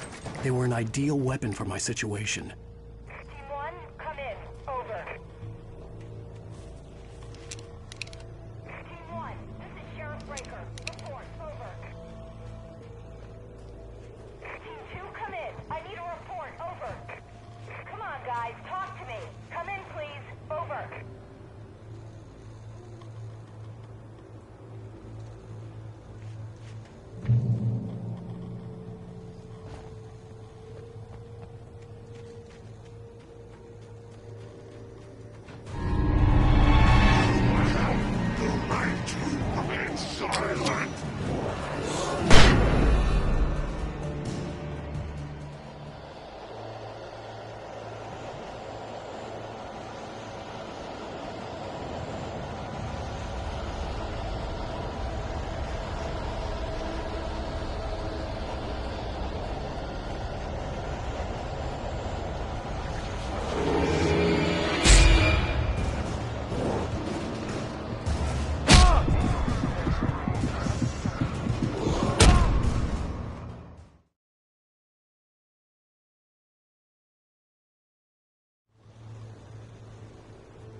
And here's another call.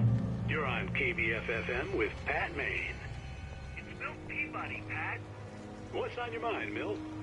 Well, I live near the trailer park, Pat, and there's a big ruckus going on over there. Well, that's just up the road from me, too. What's going on, do you know?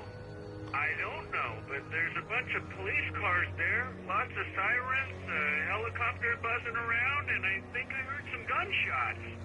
Gunshots? Yes, sir, like from a pistol. So can you find out what's going on?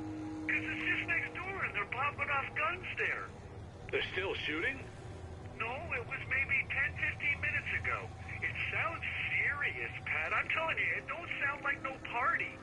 Well, I'm certainly going to give the station a call, Milt. Okay. You'll hear it here as soon as I hear from them. Okay, thanks.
I hope Maine could lend me a car to get to the coal mine.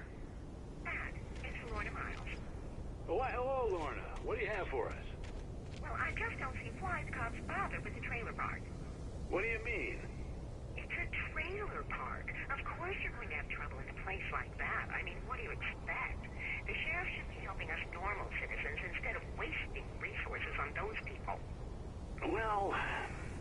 Let the try to sort themselves out. I'm sorry, but my granddaddy settled in Bright Falls in 1911.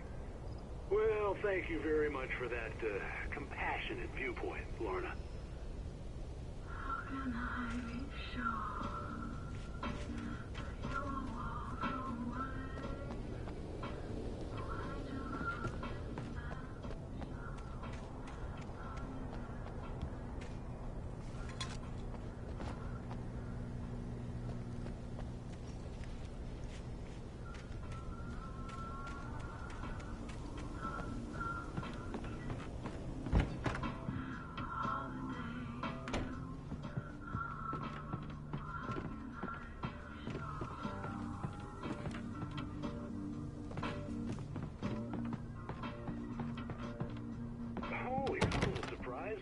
Famous writer Alan Wake just walked in. Folks, I'm going to see if I can talk him into an interview.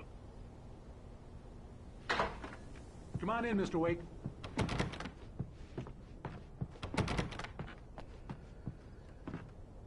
It looks like... Oh, I'm so glad you could find the time to do this, Mr. Wake.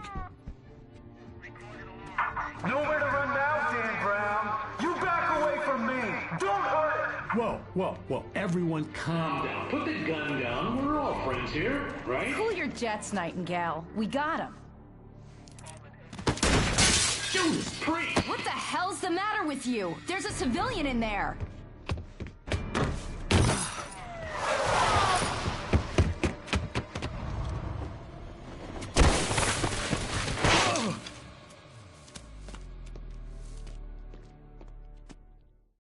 I'll get you yet, even if it kills me. You hear me?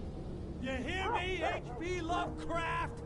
I had fallen off so many cliffs it was ridiculous. That's what you get for naming a book The Sudden Stop.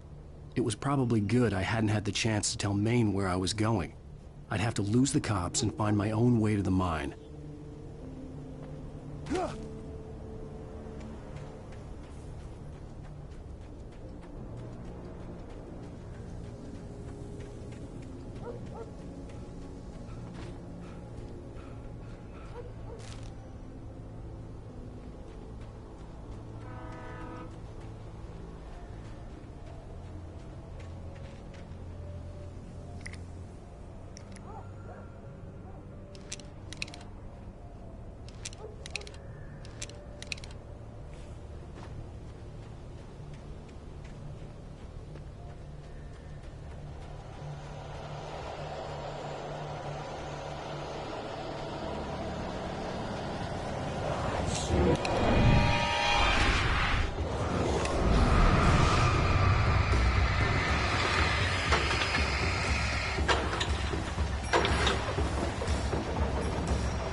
There was no sensible reason for the power company work lights to be here. It was almost as if they'd been left for someone like me to use.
Hello?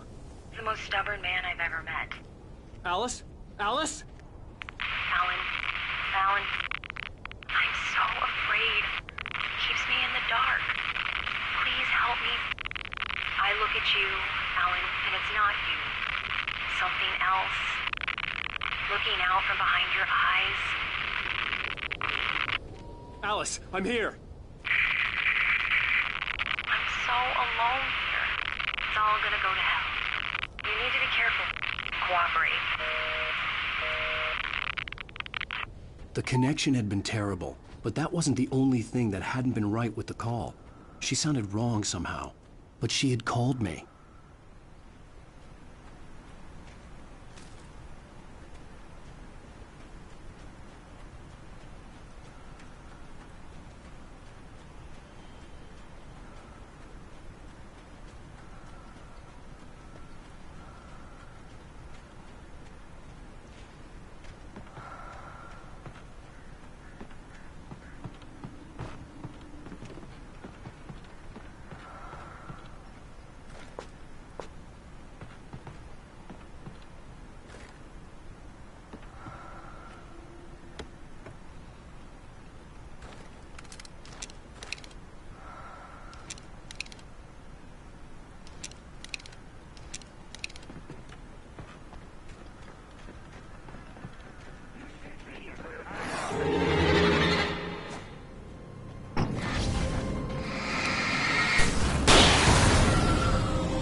I could see a railway bridge up ahead, and a warehouse of some sort on the opposite shore. I hoped I could find a car from there.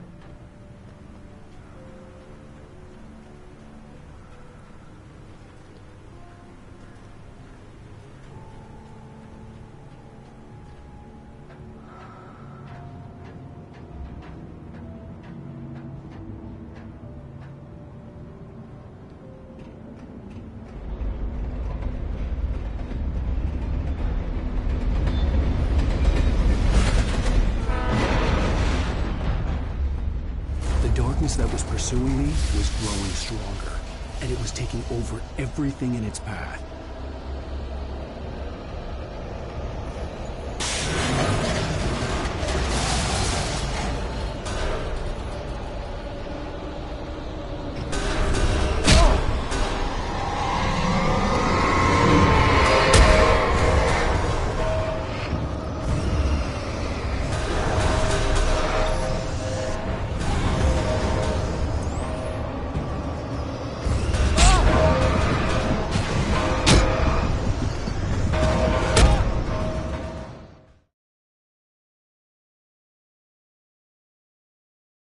I hoped I could find a car from there.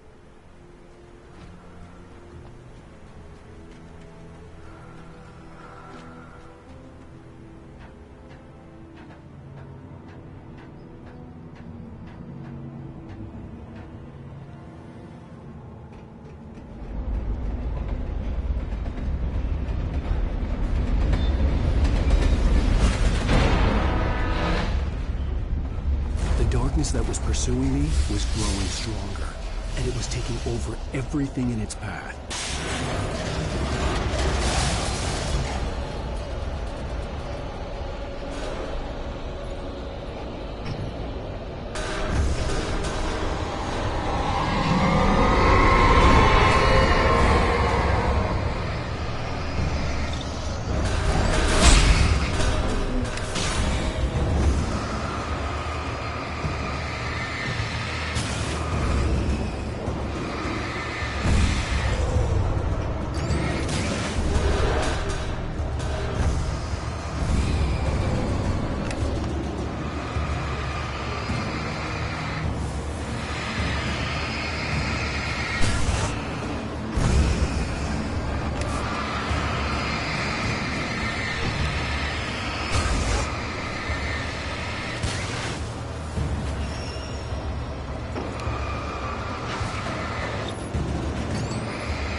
As a teenager, just starting to get interested in writing, Stephen King had been a source of inspiration to me.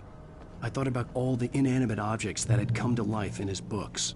No one is safe in a good horror story. Certainly not the protagonist. That's what makes them fun. This was anything but. The darkness could possess anything, and it was getting closer.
never been this glad to see the sunrise.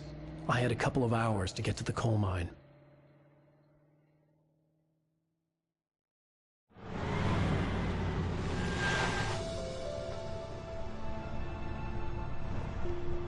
The coal mine wasn't far now.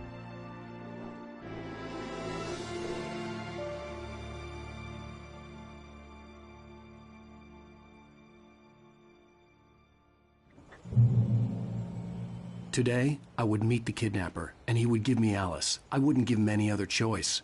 A drowning man will clutch at a straw.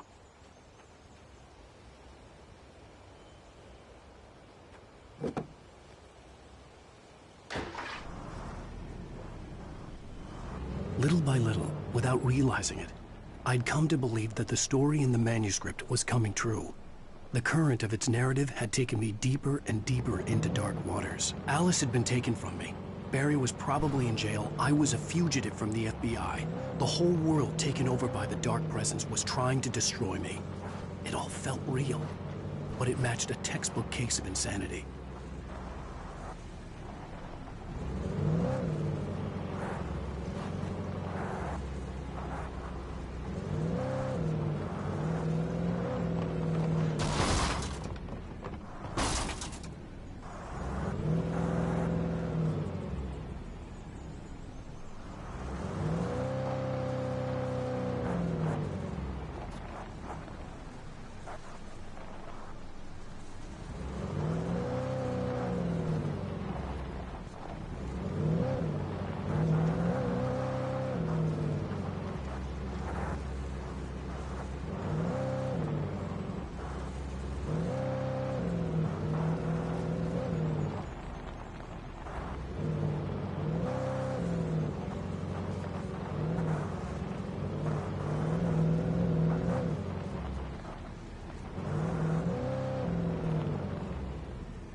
This is Pat Maine, and you're listening to KBF-FM. Folks, I want to apologize for kind of abandoning you to that looping music track last night, but I was detained. You see, I encountered a big-shot G-man with an itchy trigger finger who could use a lesson in manners and a boot in the ass. Not necessarily in that order, either. Now, folks, I know I'm not being very informative here, and I apologize for that. I really should just keep quiet, but I'm just so peeved right now, because some people just shouldn't be carrying badges. I'm just glad that our Sheriff Breaker was there to straighten things out. And if someone I met last night is listening, let me just say, I'm sorry if my mouth got you in trouble. I'm pretty sure you're not the bad guy here. Godspeed, son. I hope you know what you're doing. Now, on a lighter note, I'll be talking to Dr. Nelson all morning. But first, a little music.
welcome back to KBF FM.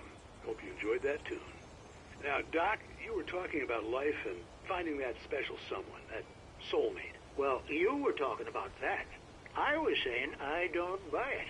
Well, see, to me, that's strange, because I always pegged you as a hopeless romantic. You got me there, Pat. But I think love's where you look for it. And you need to do a lot of looking, sure. But the idea that there's that one special person out there for you, and if you miss that chance, it's gone forever, and you're forever incomplete. I mean, isn't that depressing? Or, heck, childish even? There's plenty of fish in the sea. And apparently a fisherman has a fishing analogy for everything, but what you're saying, isn't that a little harsh? Well, no. What I am saying is that your potential for finding that connection isn't limited to what's essentially a chance encounter. How is that harsh? Yeah, well, I guess that's a nice thought, but let me say something personal here. Okay. Now, well, I don't disagree with you exactly, but I can't really fit that together with what I feel, what I felt for someone, because she was the one. She was. And I let her drift away from me. Maybe I didn't put in the work, I don't know, but, well, since then, and it was a long time ago, but since then, there hasn't been anyone, not like her. And I'm not saying I dwell on her or haven't moved on. I like my life. I'm not living in the past, but I do miss the way she completed me. You can't argue with the heart, Pat. I'm sorry, folks. I had kind of a scary experience last night, and let's just say it's shaken a few things loose.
I was early. I was supposed to meet the kidnapper at noon in the main building. The coal mine was quiet. It was a museum now.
I didn't want to go outside.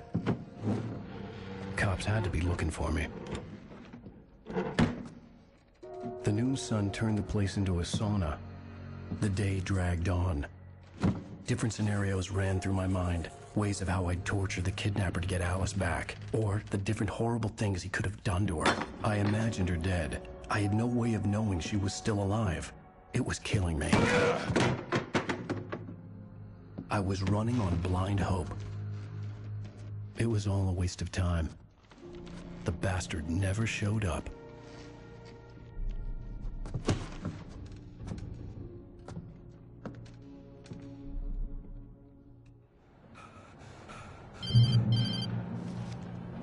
Wake! Where the hell are you? Change of plans. You know where Mirror Peak is? It's a big mountain north of where you are. You follow the path from the mine, you can't miss it. There's a lookout point there. I'll be waiting. I'm through being jerked around You by want you. to see your wife alive? Because if you do, you better watch what you say to me. Do we understand each other? I want to talk to Alice. Yeah, and I want the manuscript. Don't keep me waiting, Wake. Hello? Hello? Ah! I'm gonna kill him. I had to get to Mirror Peak.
was close.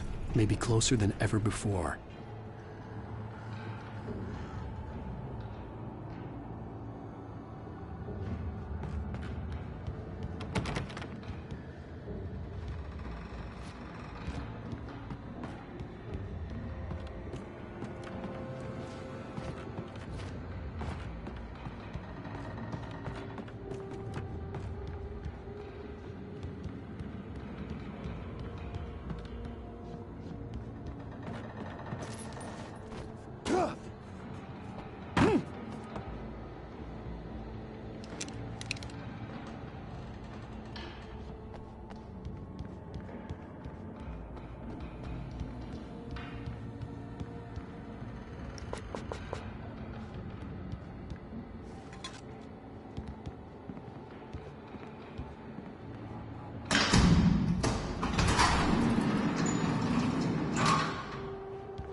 The only way to reach the hillside ahead was to go through the building. I had to find a way to avoid electrocution.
There was no way the flashbang grenades were standard power company equipment.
I had no real plan.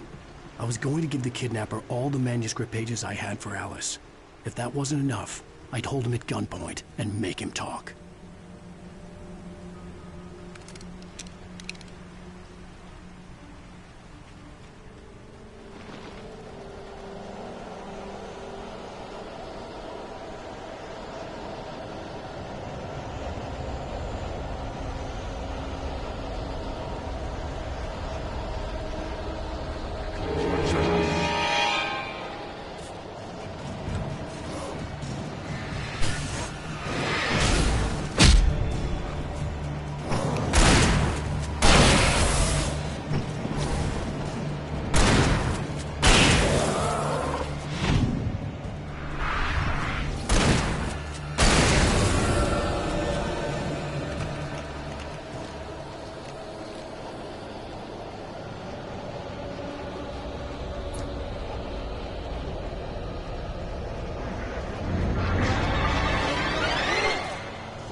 dark presence was moving ahead of me in the same direction I was going. A cold feeling settled itself in the pit of my stomach.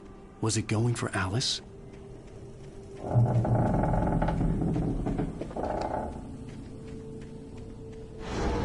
The graveyard shift may cause cancer.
The place was dead, a ghost town. Had been for decades, maybe a century.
Anything outside of riding is a struggle. I feel ill.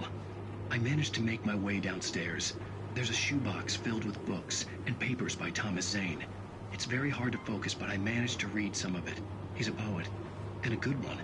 He writes of muses and creators summoning fabulous things from a magic lake, using his powers to shape the world of a realm of gods and dreams and demons, dark things that wait for a chance to slip through, wearing the flesh of men as disguise.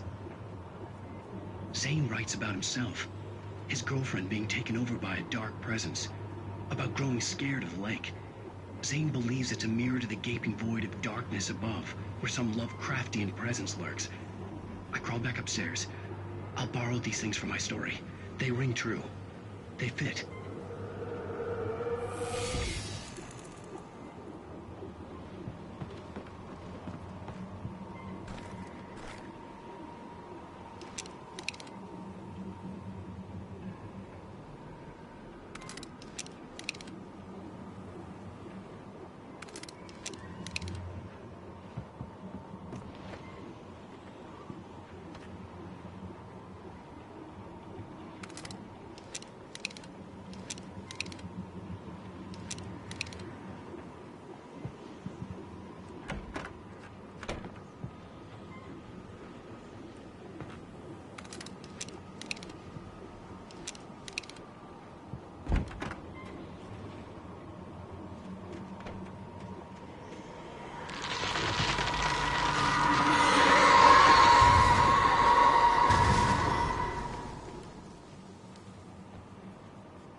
The kidnapper had sent me a text.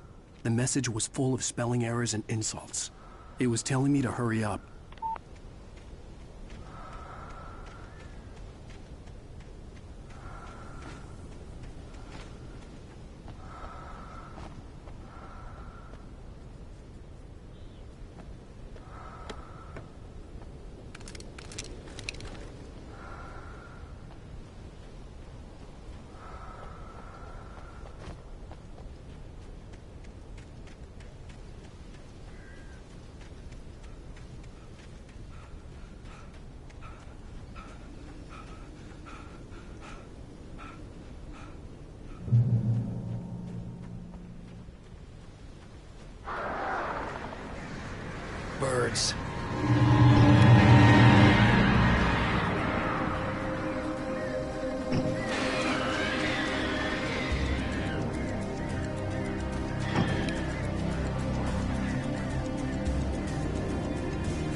Without warning, the headache stabbed at my brain.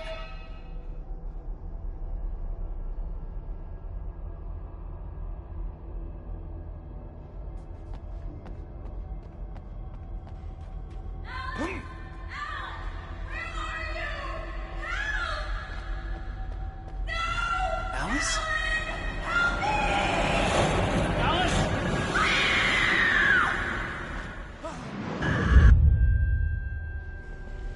I'm losing it. I gotta get out of here.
I'd have to make my way up this mine shaft in order to go on.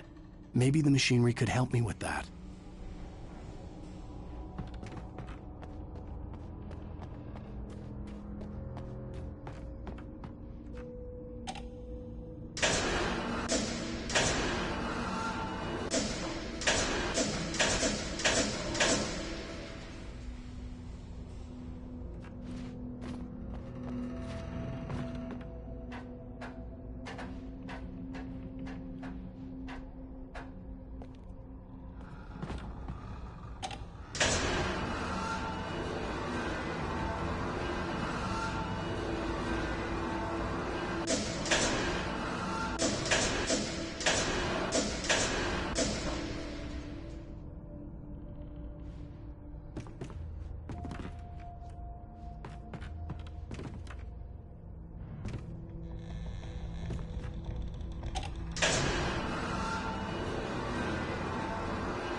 Oh, great.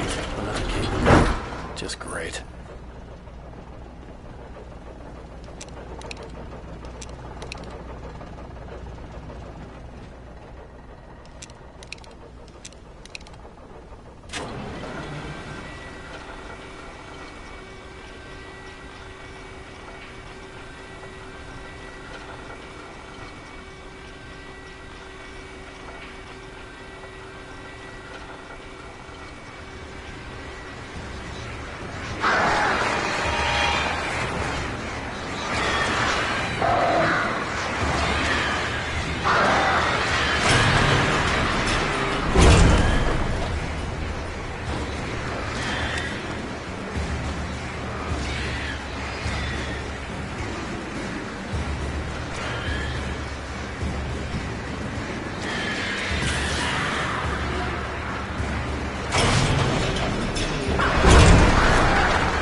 I could see Cauldron Lake. I thought I could make out the spot where the island and the cabin had been.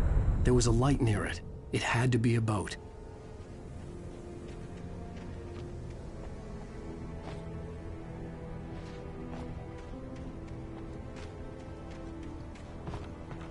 I was close now. I had to get there fast. I dreaded what I would find. Wait! Are you? Wait! Hey, I'm here! I'm coming! No! Get away! I'm sorry. Please, Late.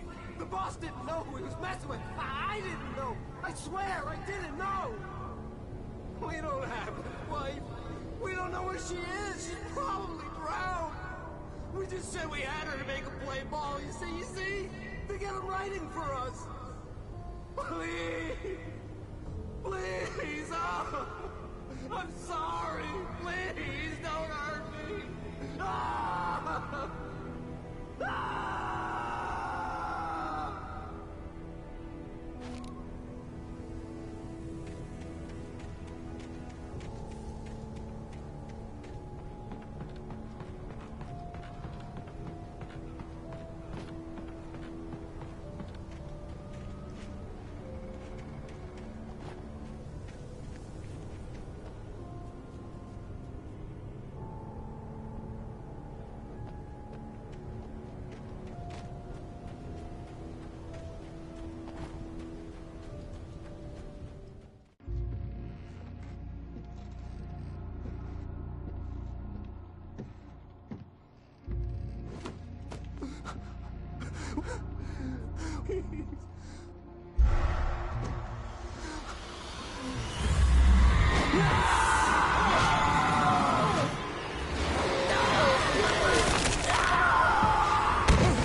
with the drunk midwife. Who's that yonder hole in flames, dragging behind him a sack of chains? Who's that yonder hole in... Previously on Alan Wake. I'm hunted by the law. Sheriff, Wake's running. I'm